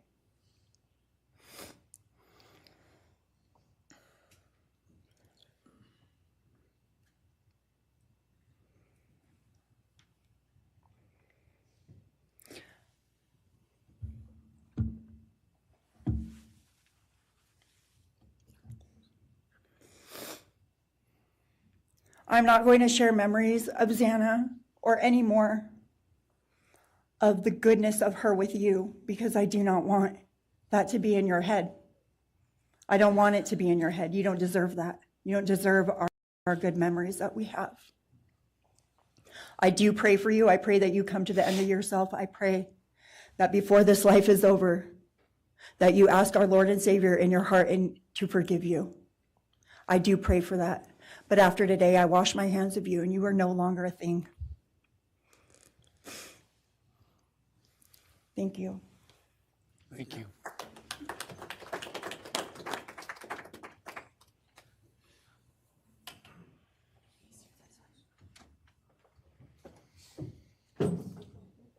I don't believe the state has any other victim impact statements. Okay.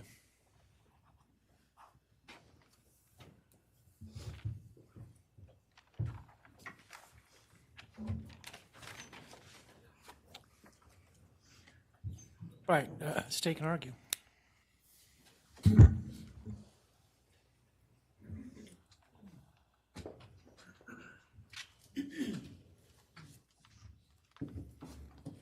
Thank you, Your Honor.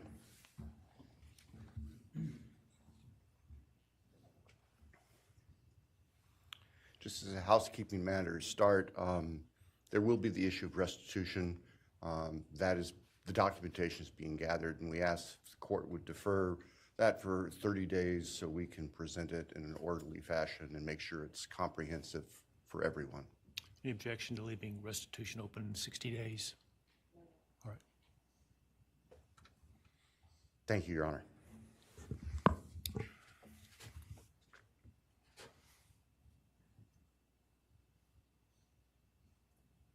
I think it's necessary and appropriate to share, including the court, the background that brings us in front of Your Honor today for these proceedings. As the record reflects, and as everybody in this courtroom knows, the defendant has pleaded guilty to all 5 counts charged in the indictment. Under oath before Your Honor, he has admitted that the charges against him are true. He has reassured the court that he has not been coerced or threatened to make those admissions. And Your Honor did an extraordinary job in taking the pleas back on July 2nd. We appreciate the court's discipline and insight. The defendant has also waived appeal on the multitude of rulings from this court and Your Honor's predecessor in Latah County on dozens, literally dozens of motions seeking to dismiss the case, seeking to control or limit evidence, seeking to offer evidence that would not be appropriate. And we appreciate the court's consistent rulings based on the law, based on the facts. As Your Honor will recall, on June 18th, it's just really not that long ago, we appeared before this court for arguments on what became the defendant's final motions to this court. Motion where they wanted to offer evidence suggesting that other people were responsible for the defendant's actions, and the motion seeking essentially an indefinite continuance of the trial.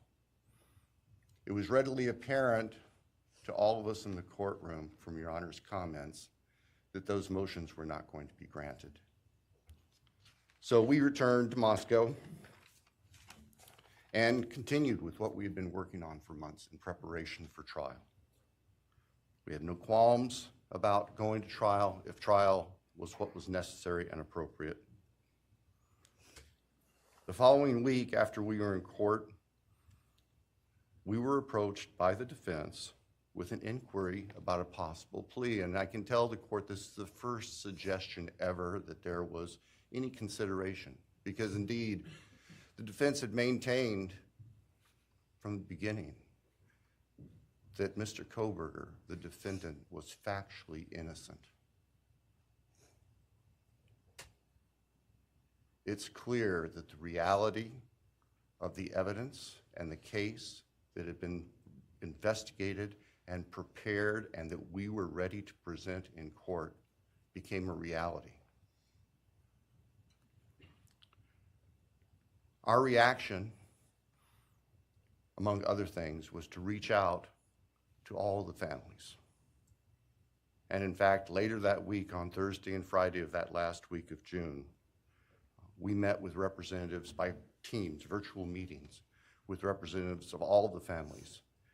And we talked about the status of the case, and the upcoming trial and things that related to the trial.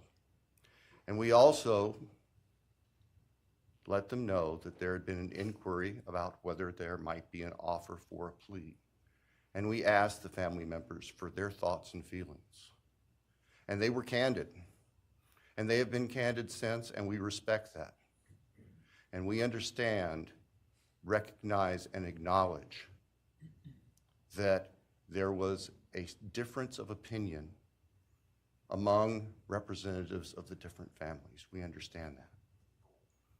One of the challenges of this case, one of the unique things about this case is we have multiple victims, each unique unto themselves, their families and friends unique unto themselves, and all of them entitled to their opinions, all of them entitled to their thoughts. Over the following weekend, our prosecution team, very skilled attorneys who were personally as well as professionally deeply invested in this case, met. And we talked, and the decision was reached. Well, to start with, were there to be any sort of plea offer or discussion, there's only one possibility. And that would be for the defendant to plead guilty straight up to all charges. There would be no bargaining about counts. There would be no bargaining about reduced sentences. And so we made the proposal to the defense that if the defendant was willing to plead guilty up front to all 5 counts as charged and waive appeal of the court's myriad decisions during the past 2.5+ years on all these motions that would have consumed years, if not decades, of time in the future.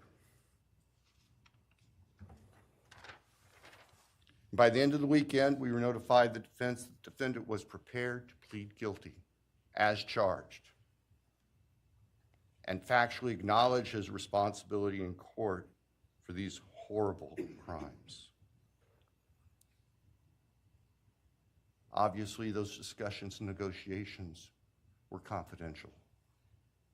And as Your Honor noted, I believe that was necessarily so, because if the defendant had decided not to plead guilty, it would have been devastating to our jury pool for there to be public information that there had been even consideration by either party to a plea resolution. And protecting the prospective integrity of a trial after so many years was paramount. So, the end of the weekend came. We notified the victims' families of what had occurred. I recognize and acknowledge personally, and I respect the fact that of these fine, suffering people here, not everybody agreed with the decision we make. I accept that. It's my responsibility in the end. I recognize that that's the duty of the office that I hold.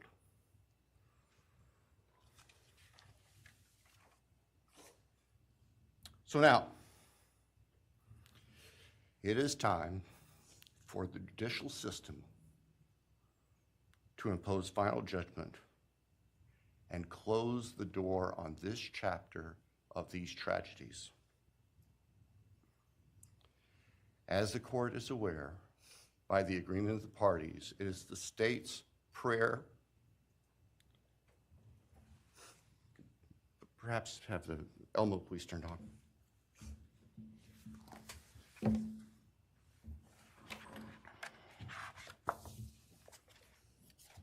Thank you. That on count 1, the felony burglary, that the court sentenced the defendant to the maximum period of 10 years fixed in the custody of the Idaho Department of Correction. Then on count 2,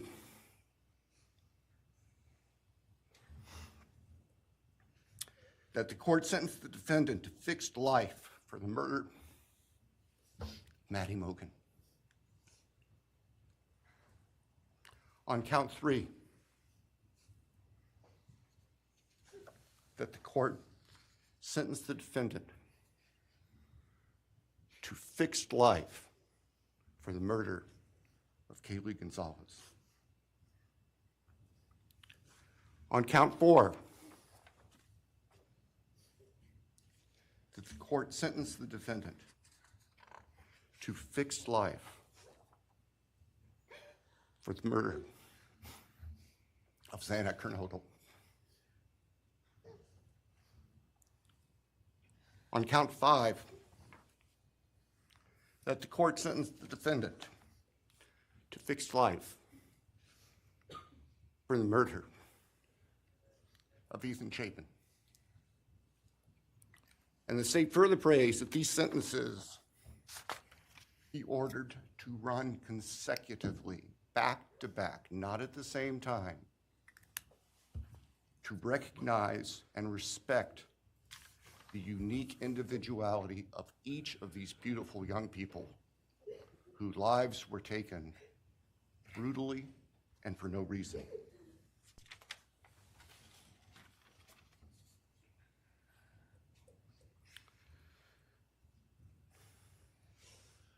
And hopefully now, as we have heard earlier this morning, it is time to afford the families and the friends and the community and the state of Idaho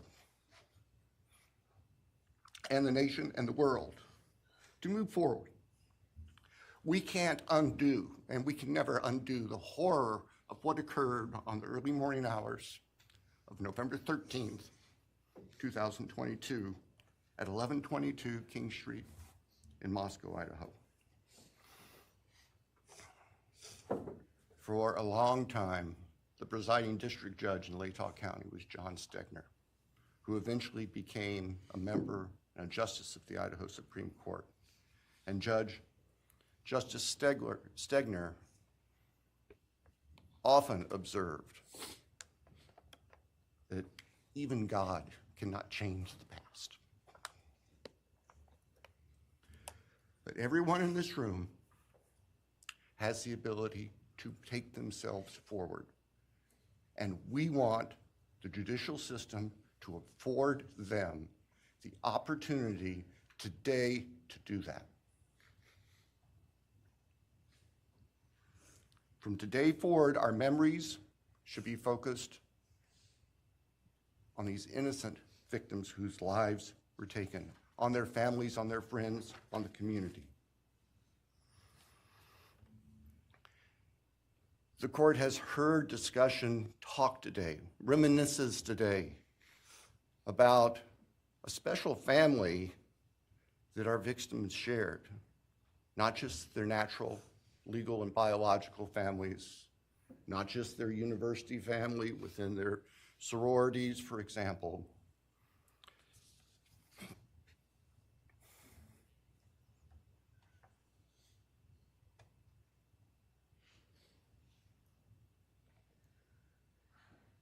But this family. This is the picture taken on November 12th, 2022,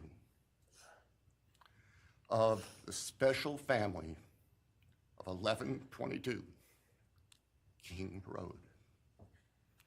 And you can see all 6 of these dynamic, vibrant, loving, special, innocent faces taken together just across the street from their residence, and barely 12 hours before 4 of them would be brutally murdered in their sleep.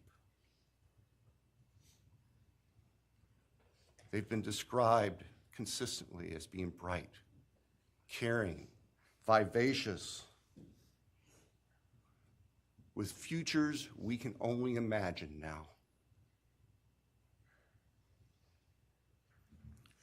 But they were, and they remain, a special family that I think we should all recognize and appreciate. So it's time to move forward. There have been a number of statements directed specifically at the defendant today. I have one last thought. After Your Honor imposes judgment and sentences the defendant to spend the rest of his life in prison, in other words, sentence the defendant to die in prison, he's going to stand up in the belly chains and the leg irons that he's wearing today, and he's going to be escorted into the custody of the Idaho Department of Correction. And the door will close behind him forever. That is the closure that we seek, that all of these people, these loving friends and family deserve, so that we can move forward. Thank you, Your Honor. Thank you.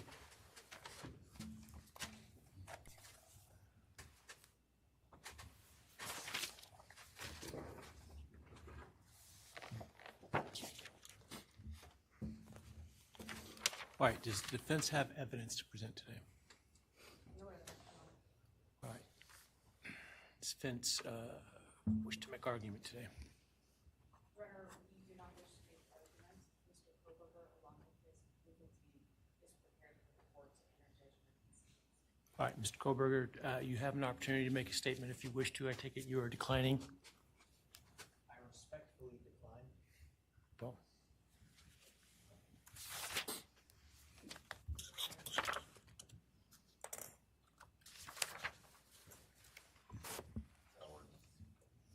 Please. All right, let me start this morning by acknowledging and thanking those that have come here today in support of their loved ones, and I appreciate your courage and your strength, and I hope that you are able to move on as best as possible. Thank counsel for the professionalism that they've exhibited throughout this case. It's been my great honor to preside in this case and to help bring, to the extent possible, some resolution and hopefully justice to this case.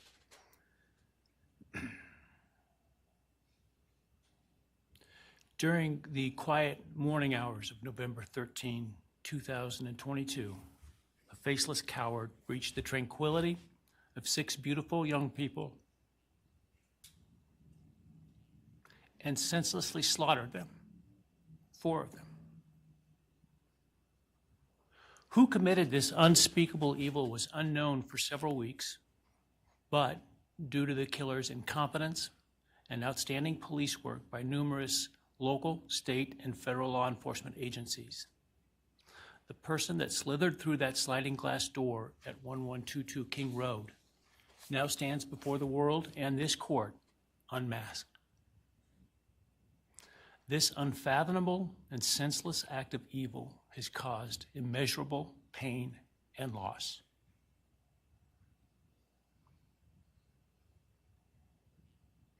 No parent should ever have to bury their child. This is the greatest tragedy that can be inflicted upon a person. Parents who took their children to college in a truck filled with moving boxes had to bring them home in hearses lined with coffins. The loss this killer inflicted was not just the death of these people's children, siblings, grandchildren, as we've heard today. It has ripped a hole in their soul, destroying a special part of their very essence. Any person who is a parent defines themselves foremost as such.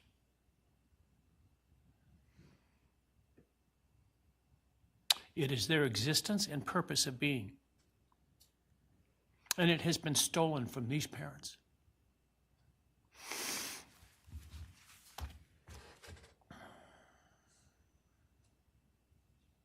None of us have experienced the loss these victims have in the unspeakable way that they have.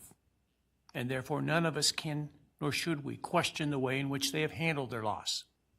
Whether that be in private mourning, removed as far as possible from this media circus, or in front of a camera demanding retribution with the loudest megaphone.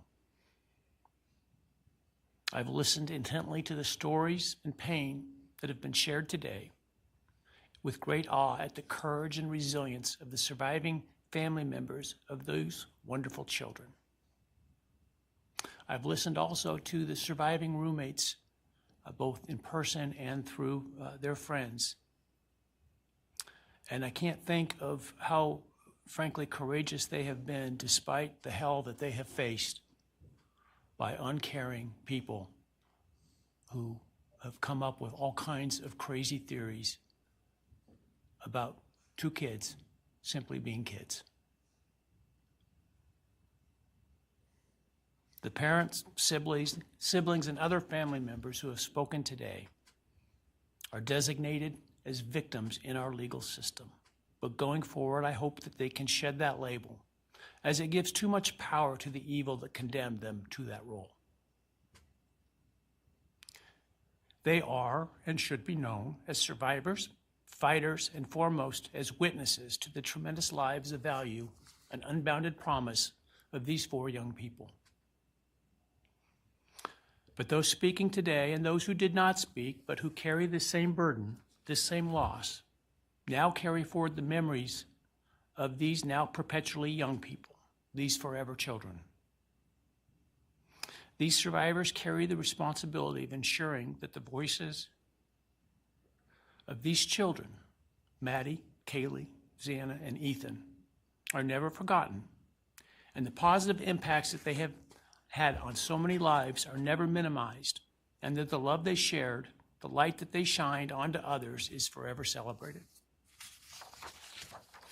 As we sit here today, this case is ending, and we are now certain who committed these unspeakable acts of evil, but we don't know, and what we may never know is why. I share the desire expressed by others to understand the why.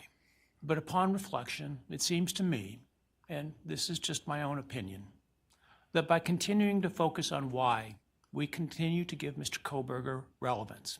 We give him agency and we give him power. The need to know what is inherently not understandable makes us dependent upon the defendant to provide us with a reason, and that gives him the spotlight, the attention, and the power he appears to crave. Yet even if I could force him to speak, which legally I cannot, how could anyone ever be assured that what he speaks is the truth? Do we really believe, after all of this, he's capable of speaking the truth or of giving up something of himself to help the very people whose lives he destroyed? Rather, I suspect the so-called reason would be dished out in enticing, self-serving, and aggrandizing untruthful bits, leaving people wanting more information, more insight, and thus enhancing even further the power he seeks to hold. Even if we could get truthful insight into his why, I suspect it would not in any way quench one's thirst for actually understanding why in the first instance. Because there is no reason for these crimes that could approach anything resembling rationality. No conceivable reason could make any sense. And in the end, the more we struggle to seek explanation for the unexplainable, the more we try to extract a reason, the more power and control we give to him. In my view, the time has now come to end Mr. Kohberger's 15 minutes of fame. It's time that he be consigned to the ignominy and isolation of perpetual incarceration. I know there has been concern about him collaborating on books or movies or other media projects, and I truly hope that someone does not stoop to affording him this spotlight that he desires in the name of clicks, royalties, or profits. While criminal behavioralists should study him away from the spotlight in an attempt to prevent other would-be killers from acting on their worst impulses, There should be no need for that to spill over into the public eye. The great Idaho jurist Edward Lodge was known for trying to find something positive about every person he ever sentenced. And with over a half a century as a trial judge, that was a lot of people. This was often challenging, and I recall in one case he said that the best he could come up with was the defendant had good penmanship. Truth be told, I'm unable to come up with anything redeeming about Mr. Kohberger because his grotesque acts of evil have buried and hidden anything that might have been good or intrinsically human about him. His actions have made him the worst of the worst. Even in pleading guilty, he is giving nothing hinting of remorse or redemption, nothing suggesting even a recognition or understanding, let alone regret for the pain that he has caused. And therefore, I will not attempt to speak about him further, other than to simply sentence him so that he is forever removed from civilized society. And accordingly, based upon his conduct and based upon the record before this court, recognizing the standards that govern this court's sentencing decisions as set forth in State v. Toohill, I hereby sentence Mr. Kohberger as follows. On count 1, burglary, 10 years fixed, 0 years indeterminate. I also impose a fine of $50,000. Count 2, first-degree murder of Madison Mogen. I sentence the defendant to a fixed term of life imprisonment without the possibility of parole, a fine of $50,000, and a civil penalty of $5,000 payable to the family of the victim. On count 3, for first-degree murder of Cheeley Goncalves, I sentence the defendant to a fixed term of life imprisonment without the possibility of parole, a fine of $50,000, and a civil penalty of $5,000 payable to the victim of the family, or to the family of the victim, pardon me. On count 4, for the first-degree murder of Xana Kernodle, I sentence the defendant to a fixed term of life imprisonment without the possibility of parole, a fine of $50,000, and a civil penalty of $5,000 payable to the family of the victim. On count 5, for the first-degree murder of Ethan Chapin, I sentence the defendant to a fixed term of life imprisonment without the possibility of parole, a fine of $50,000, and a civil penalty of $5,000 payable to the family of the victim. The sentences on counts 1, 2, 3, 4, and 5 shall run consecutively to one another. Restitution will be left open for 60 days. Defendant will be required to submit a DNA sample and a right thumbprint impression to the Department of Corrections and comply with the DNA Database Act. I remand the defendant to the custody of the Idaho State Board of Corrections for to be imprisoned in an appropriate facility in execution of the sentence where he will remain until he dies.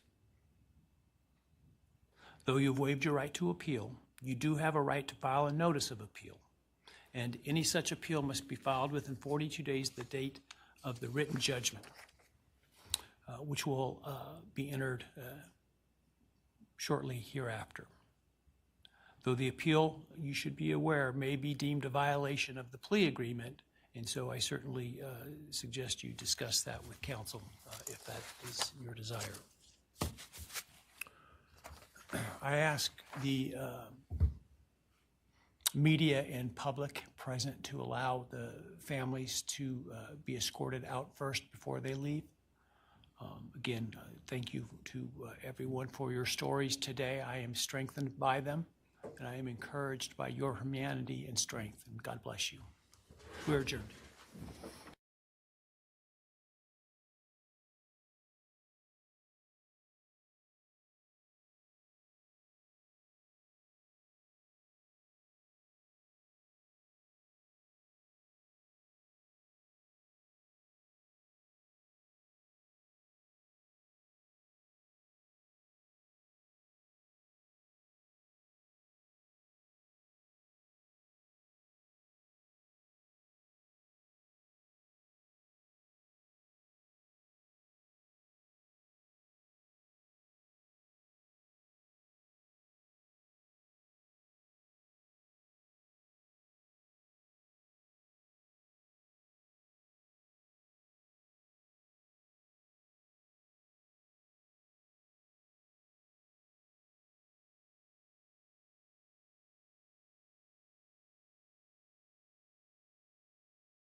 left out, unheard, and grieving not just a horrific loss, but a system that continues to bypass them.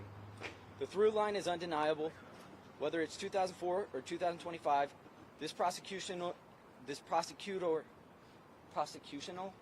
that a word? Sorry. Prosecutional approach has consistently abandoned the very approach it is, or the very people it is supposed to protect. The trend you'll notice from Thompson's prosecuted trials are the following: plea bargains avoiding capital punishment, charge reductions, sentences that misalign with the gravity of the crime, lack of trial due to plea bargains.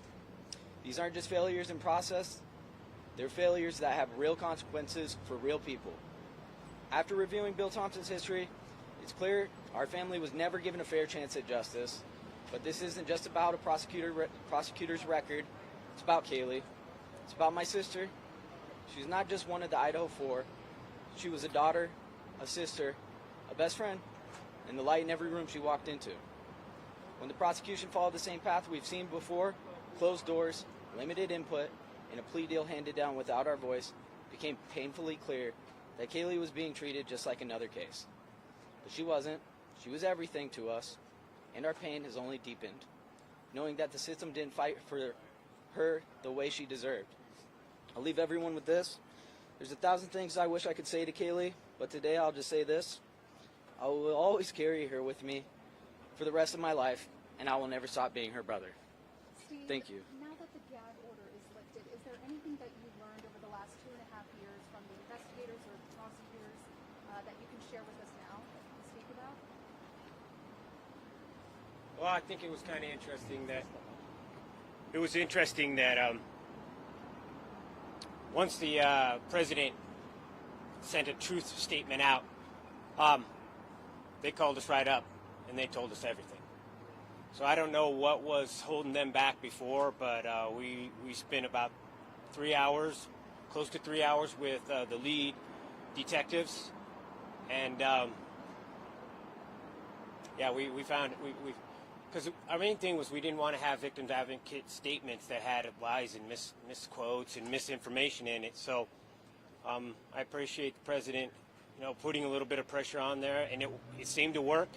Up until that time, they told us they were not going to tell us, and we were going to have to just wait for for the things to be unsealed. But yeah, it was horrific what Kaylee went through. And I don't want to protect this guy, but I won't give out all the details. I'll be general. But yeah, she was stabbed over 30 plus times, and she was struck, and there was quite a bit of damage to her face.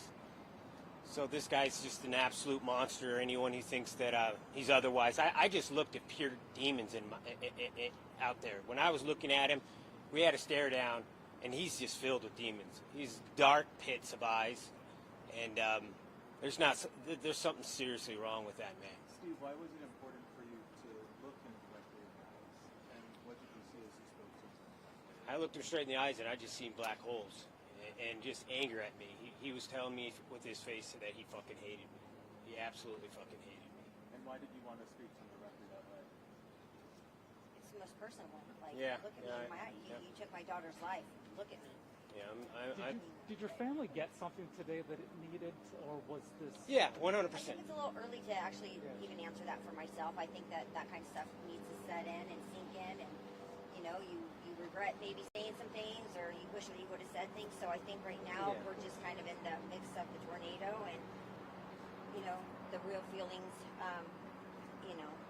As the spotlight then fades, what do you want the public to remember in the future? Our main thing is hopefully this could be a template for another family that, you can use the media as much as they're using you.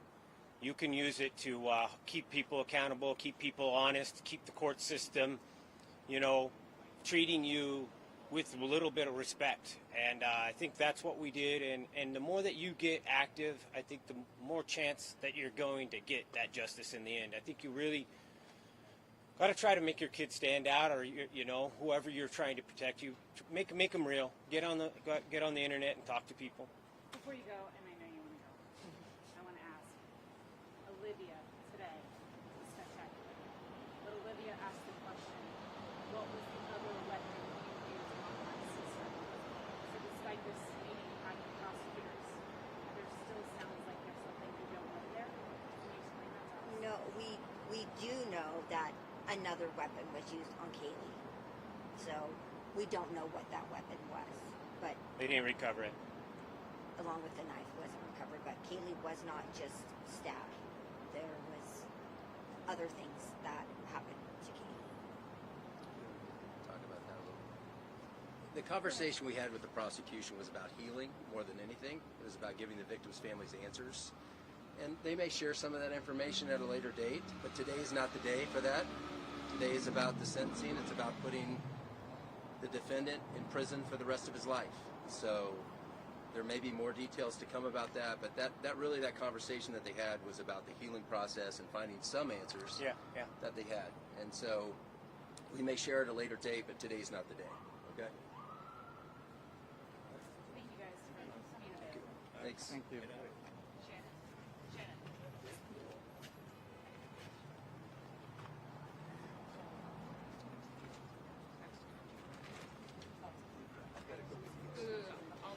Irene was next to you.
Check Darren.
Final white balance, sound check.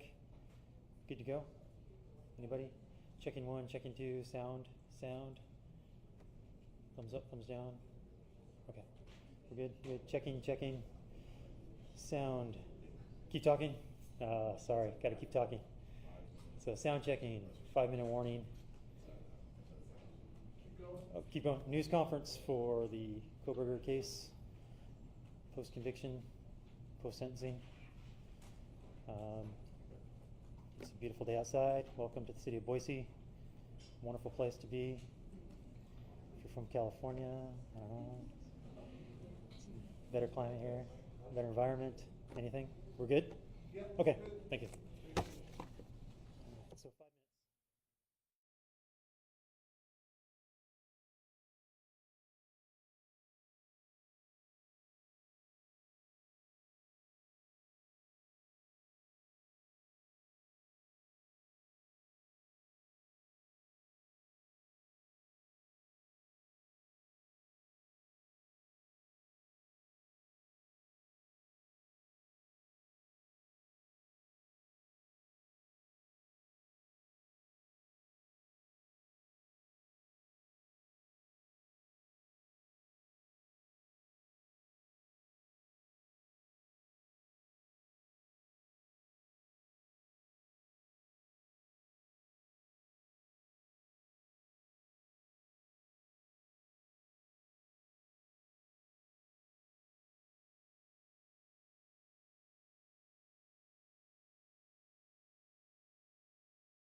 Good afternoon.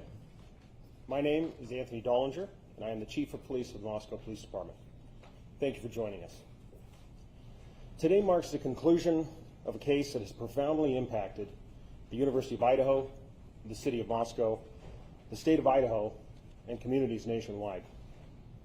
Today's sentencing of Bryan Kohberger brings the legal process to a close following his conviction for the brutal murders of Kristi Goncalves, Madison Mogen, Xana Kernodle, and Ethan Chapin. While this marks the end of a long and challenging journey through the criminal justice system, we acknowledge that for the families, friends, and loved ones of these 4 young people, the grief does not end, because the losses are permanent and the pain remains. We want to express our deepest gratitude for their strength and resilience during this challenging time. We will honor their loved ones' memories and reaffirm our commitment to ensuring their lives are not forgotten. This investigation, one of the most complex and high-profile cases in our state's history, was made possible by an extraordinary level of collaboration. From local and state police officers to federal agents and analysts, as well as prosecutors, forensics teams, and technical experts. It also took immense courage, patience, and resilience from a grieving community whose role was invaluable. From the very beginning of this tragedy, Moscow Police Department and our law enforcement partners never lost sight of the mission, which was to bring justice for the victims and their families, and to hold accountable the person who committed these horrible crimes. Despite the complexity of this case, our team never wavered, they never gave up, and we completed the mission. During this investigation, I was fortunate to witness the level of professionalism, expertise, drive, and passion that each member of the investigative team brought to the overall effort. And it was truly awe-inspiring. To all who came to our aid and assisted in this immense undertaking, I cannot express my gratitude enough. We are forever thankful. And I would be remiss if I did not thank the amazing communities of Moscow and the University of Idaho. For weeks on end during this investigation, the support you provided to our team was greatly appreciated. The numerous phone calls, letters, and seemingly endless stream of food helped keep our spirits high and encouraged us to press on. Today, we want to provide an opportunity to hear from the key agencies involved in the investigation, prosecution, and overall response to this case. Each agency played a vital role in pursuit of truth and accountability. Further remarks will be provided by the Latah County Prosecutor's Office, followed by the Idaho State Police, the Federal Bureau of Investigation, and the Office of the Attorney General. Each speaker will provide brief comments, followed by a limited Q&A session. With that, I'd like to introduce Latah County Prosecutor Bill Thompson, representing the Latah County Prosecutor's Office. Thank you, Anthony. Welcome, everybody. It's been a long time since we've been able to stand in the same room together, and you have to listen to me talk. I'm sorry. First off, I want to thank the folks here in Ada County. I can tell you I would much prefer to be in Latah County right now and be able to talk to the people most directly impacted by this. But Ada County has been a phenomenal support and protector for the integrity of this case, and I just want to send that shout out right now. So today, you were all, I think, listening in, either in person or with the live stream. We have reached the conclusion of the judicial process, and we believe we've achieved accountability and finality and certainty for everyone who has suffered from this, so we can try to move on. As you are aware, Mr. Kohberger pleaded guilty to all 5 counts of the indictment. He pleaded guilty as charged.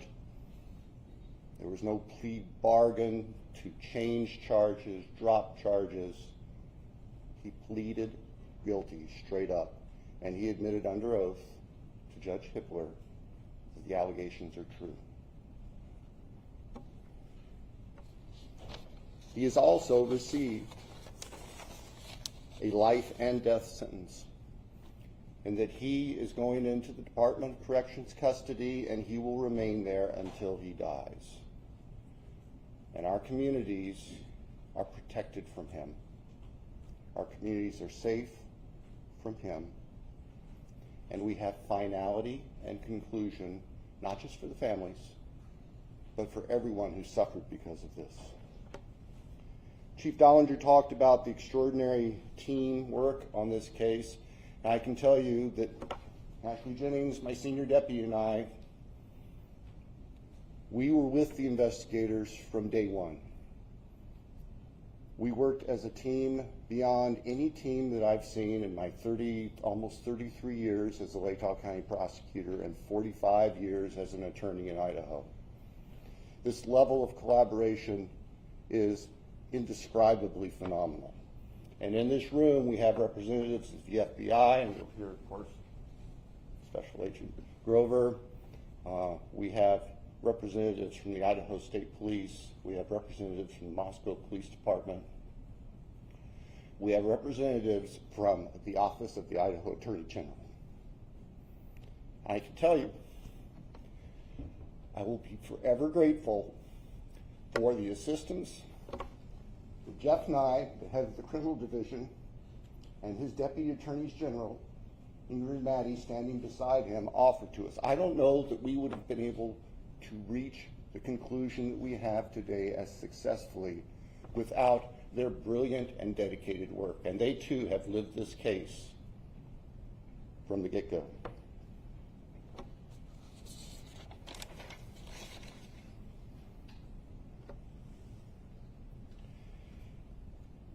Our hearts and prayers go out to the families, not just the immediate biological or legal families, but the university family, the 1122 King Street family. You all saw the group picture, and you've seen that group picture so many times over the past 2.5 years. And now you have real faces to go with those young, vibrant people who, 4 of whom were killed 12 hours, half a day after that picture was taken. We respect the families. We realize that we had tough decisions to make, and we made them, but we did not make them in a vacuum. As I said in court today, we reached out to the families. We asked their thoughts. We listened to what they had to say. We accept and recognize that not everybody agrees with the decision we made, but this isn't a popularity contest. And we made what we thought was the most appropriate decision under the law and on the facts to give this case closure in a sense that would never be realized otherwise. Judge Hipler talked today about the fallacy of expecting that there would be some miraculous coming clean and disclosure from the defendant. In the first instance, as the judge said, he doesn't have the power to compel that. We, the state, don't have the power to compel that.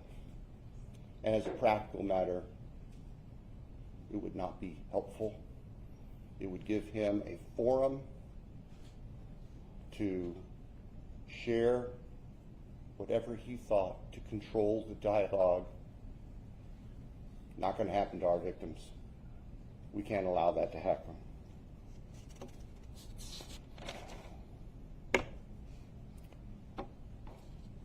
So, I'll say this with caution. I look forward to your questions. I will be perfectly honest with you. I will answer them as best I can. If I can't tell you the answer to something, I'll tell you that. And I ask for your assistance and your respect as we walk through that, because there are still people who are suffering, and I'm not going to victimize families. I'm not going to victimize the deceased again. And I'll just tell you that if we get those sorts of questions. But we'll get to that in a little bit. Right now, what I would like to do is hand the podium over to Colonel Bill Gardner from the Idaho State Police so he can share his agency's perspective on this. Thank you. Thanks, Bill. Good afternoon, everyone. I'm Colonel Bill Gardner, Director of the Idaho State Police. To the families, your courage and strength throughout this painful process, it indeed kept us moving forward. Your strength, and particularly your love for one another, was inspiring, and it motivated all of us. You've carried a burden no one should ever have to bear. This investigation demanded the very best from everyone involved. Crime scene teams, forensic scientists, intelligence analysts, and investigators answered the call with professionalism, precision, and resolve. They did not do it for recognition. And the victims and their families deserve nothing less.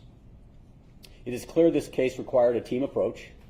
Not only did the Moscow Police Department, the Latah County Sheriff's Office, the Idaho State Police, and the FBI come together quickly, but others provided significant assistance behind the scenes. I'd like to highlight a few of those. I personally want to thank Colonel Paris of the Pennsylvania State Police. Once this case moved across the country, the Pennsylvania State Police went out of their way to provide resources and support. Also, it's important to note that from the moment this case began, Governor Little was fully supportive of the investigative process. He provided funding and support to make sure the job was done right. And finally, as was already mentioned, the Idaho Attorney General's office provided significant input and help during the preliminary motions. We relied heavily upon their expertise as we moved throughout this whole process. As law enforcement officers, we often say that this is more than a job, it's a calling. This case reminds us why we answer that call, why we stand for victims, why we fight. In this case, why we fight pure evil, and why we keep going, even when the road is long and answers are hard to find. In this horrific case, I am proud of the work that was done and the people who carried it out. They exemplify the very best of our profession and helped bring closure to 4 families. I'll now turn the podium over to Salt Lake City FBI Field Office Supervisory Senior Resident Agent, Brett Grover.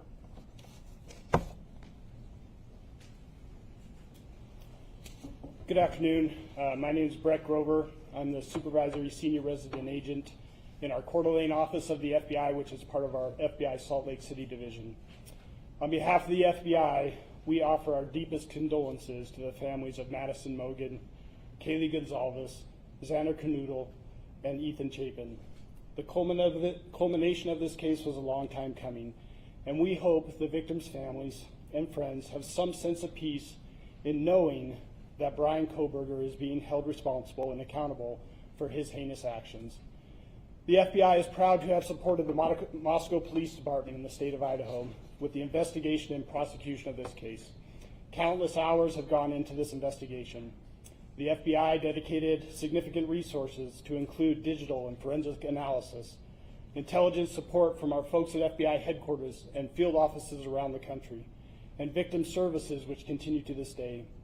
Today's sentencing also demonstrates how the responsible use of investigative genetic genealogy, or IgG, can transform a crime scene into accountability and closure.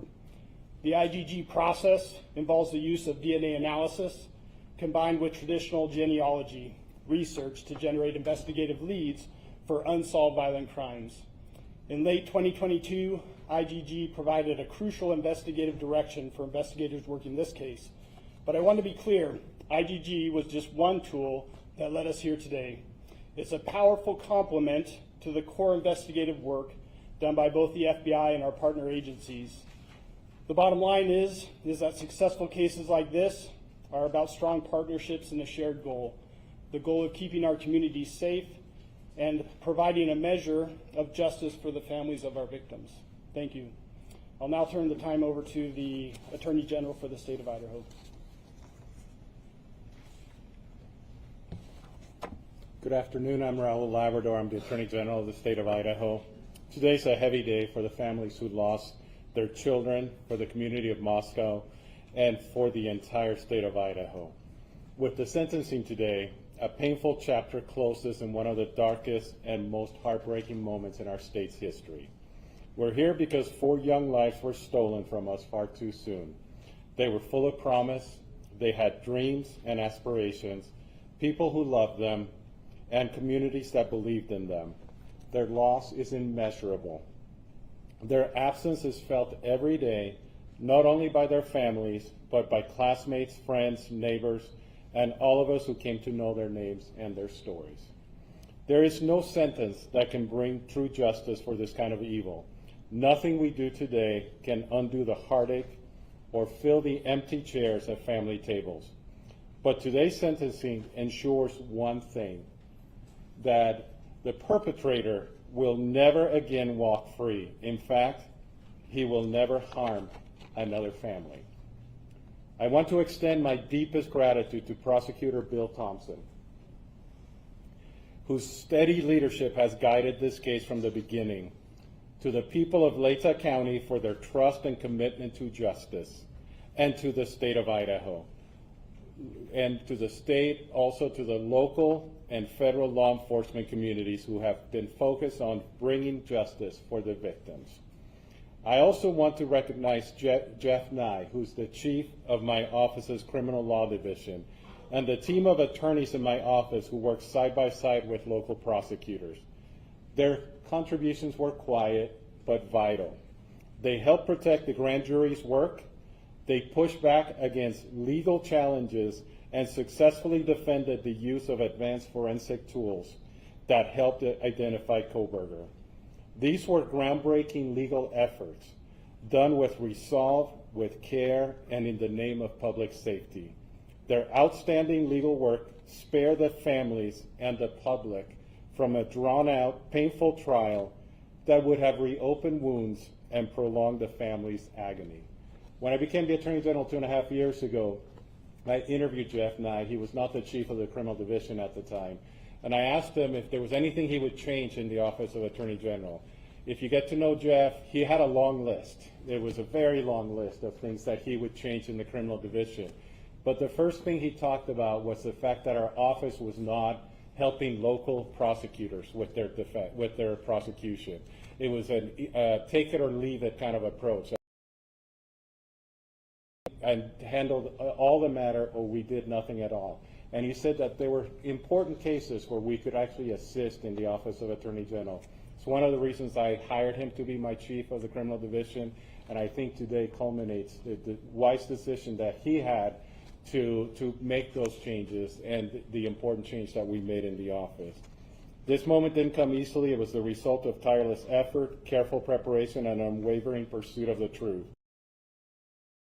Worked diligently to defend dozens of legal challenges. Their efforts not only helped ensure a just outcome, they also spared the families and the community deep wounds. To the families of Madison, Kaylee, Xana, and Ethan, no words from any of us, no legal ruling, and no sentence from a judge can heal what you've endured. But I want you to know this. My sincere wish you, Idaho stands with you, and your children's names are forgotten. We honor them not only with our words today, but with our commitment to protecting others in their memory. I will never stop fighting for the people of Idaho, and I thank every single member of this community who has just reached out to the families and supported them. And may God bless the souls of the victims and the families who have suffered. Thank you. Now we will transition into our question and answer phase. Joining me at the podium will be Bill Thompson of the Prosecutor's Office and the two lead investigators, Brett Payne and Darren Gilbertson. Just a couple of things before we begin. We recognize that everyone has a lot of questions. We're going to try to do our best to get to as many as we possibly can. Also, keep in mind that there are still some things that we are unable to talk about because of either privacy interests for the victims and their families and or they are under seal currently in the court. So if those items do come up, then that will certainly be the answer that you will receive. And to keep this sort of orderly, I will try to be the one to point out who's got their hands up. Right there. Yes.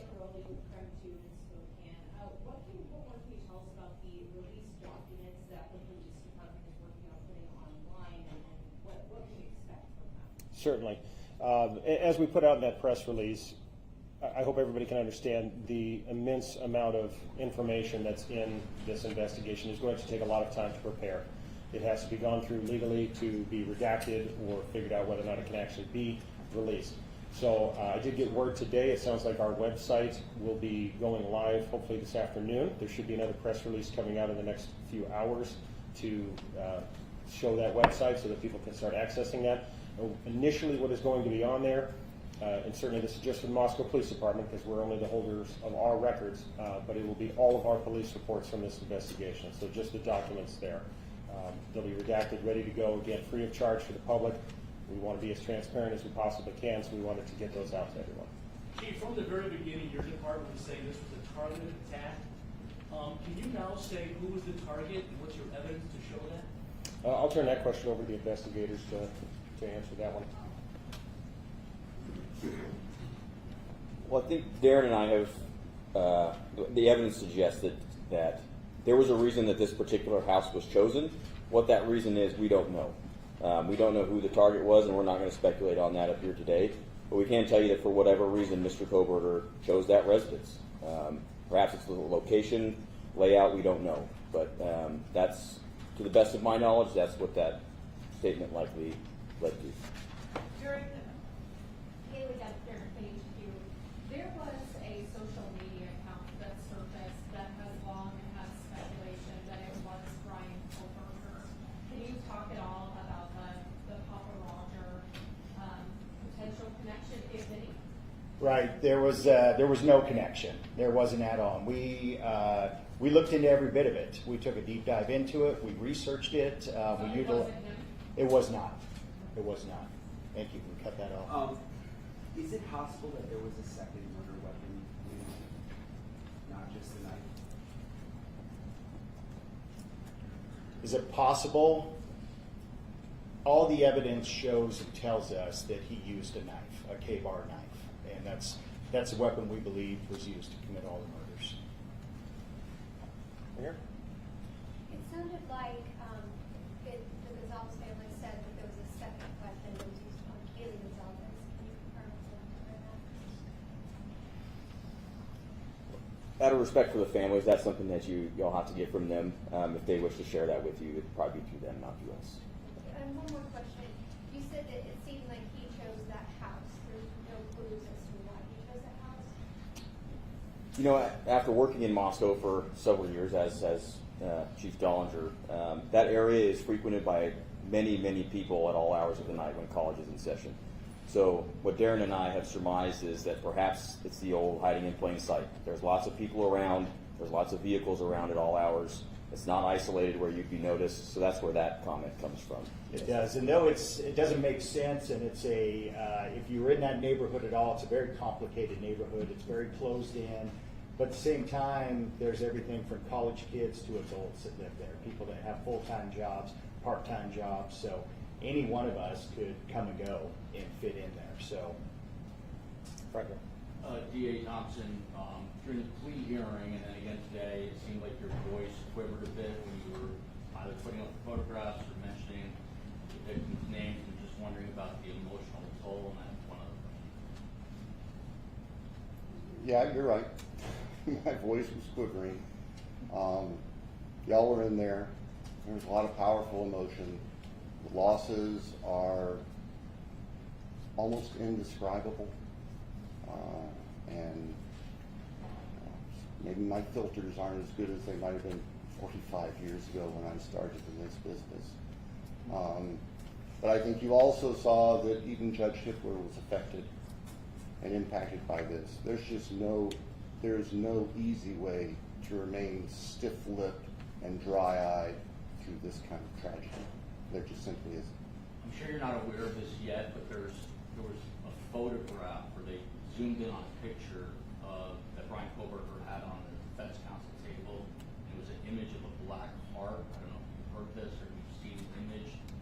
Hearing this, your thoughts? First I've heard of it. There is something I need to say though real quick. This is the product of, I'm sure I'm getting old in my failed memory, but there's one other person I need to recognize, and this is very important to us because this was the key person that was going to take us through trial, and that's Josh Hurwitz, the former United States Attorney for the District of Idaho who left office and voluntarily joined our office as a special deputy to help us. My apologies for the oversight as I wasn't reading my notes correctly, but thank you for that little interlude. Chief? I guess my question is for Mr. Thompson, since you're still up there, incidentally due to following crime. You said that it was your decision to accept this plea agreement. It brings finality, people die in prison, but Corporal Payne just said they don't know who the target was and why he targeted this house. Was there a reason why, as part of the agreement, you didn't require Ann Taylor to have her clients sit down with you all and to answer some of these questions?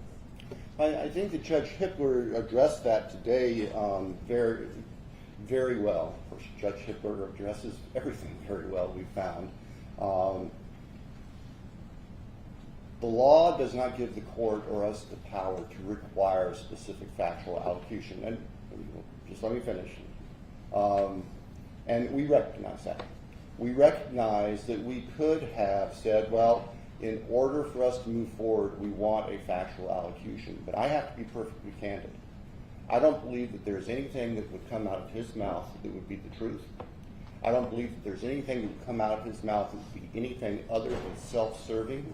And I don't believe there's anything that would come out of his mouth that would not further victimize the families. And so that just simply wasn't a factor. We made our decision based on our assessment of law and the facts. We made our decision based on being able to obtain accountability and certainty, not just for the victims' families, but for the communities and for the state. And that's where our obligations go. In the end, in the old Harry Truman thing, the buck stops on my desk. Well, that's what I got when I was elected prosecutor 33 years ago. I never dreamed it would involve something like this. But we don't shirk our responsibilities just because it got big and nasty. Thank you. Corporal Kane and Lieutenant Robertson, first of all, I want to say to you, Corporal Kane, that the Jacob family told you that you called them every night during that nearly 7-week manhunt, even though you didn't have to. And I just think that that goes to show the person care you put into this. So, that being said, I'm curious as to where you think or believe the murder weapon is, where you think or believe the clothes Kohberger was wearing that night are, and how do you think he avoided forensics at the scene? Well, I can just tell you, and forgive us if we go back and forth, it's just kind of how we roll. There is no evidence that we've found that would lead us to any specific, even general location as to where the murder weapon or the clothes have been. And we searched. I mean, the FBI, again, to their credit, we had folks doing soil samples and so all sorts of things to try to come up with somewhere to start searching for these things, and we just never found it. As far as the forensics piece, I'll let Darren speak to Yeah, that. and on the weapon, it wasn't a lack of trying. Everywhere that we had evidence of where he went, based upon phone records, based upon the evidence that we had gathered, we searched that. We went there. We did searches on the ground, in the water. We did searches. We sent soil samples to try to figure out maybe where a shovel had been used. So we searched everywhere that we possibly could, but the reality is we're looking for a singular small, it's not that small, but K-bar knife, and that's it. So it's endless of where it could have been, and we just were not able to find it. So What about the clothes and his ability, though, to avoid forensics at the scene? In a murder scene, when we now know Kayla Goncalves was stabbed 34 times and then another victim was stabbed more than. Right. So the reality is that somebody can carry this out and still not get covered in blood. That's the reality of it, and this does happen, and there's plenty of studies of that. And we've had some of the world's experts that we've asked those same questions, because we've struggled with that. Why do we not find more here and there? And the reality was, if somebody has the training, if somebody has thought about it, if somebody wears the right type of clothing, that could be the outcome, and that's what we were left with. Here. Gene Casarez with CNN. To Mr. Thompson, did you do psychological testing on Bryan Kohberger? Did that weigh into your decision to have a plea deal? And stabbings, multiple stabbings are very personal. How did you assess that mode of murder? I can tell you that psychological testing was done to Mr. Kohberger. The results of that do not rise to a defense to his conduct under Idaho law. The results of the various testing, most of it done by the defense or on behalf of the defense, is also sealed by court order. So I can't speak to any specifics, but I can tell you, yes, psychological testing was done. I can also tell you that no, psychological testing or any potential psychological condition, Mr. Kohberger, that did not play a role in our decision. Bill, does it have any bearing on where he will be placed or housed? Where Mr. Kohberger, where the defendant is going to be housed is going to be up to the Idaho Department of Correction. and that could very well change over time. And the reality is, we will know about it after it happens. Over here. Did you monitor Mr. Kohberger's communications while he was incarcerated? And did he say anything that was helpful or gave you any insight as to why he did this? Yeah, we did monitor it, both while he was housed in Latah County and then once he was moved down to Ada County. We have hundreds, thousands of hours of monitoring that was done, but there was nothing of evidentiary value that was gained from any of it. Will you be releasing those conversations? It's my understanding jail will not be releasing things that involve personal conversations with third parties.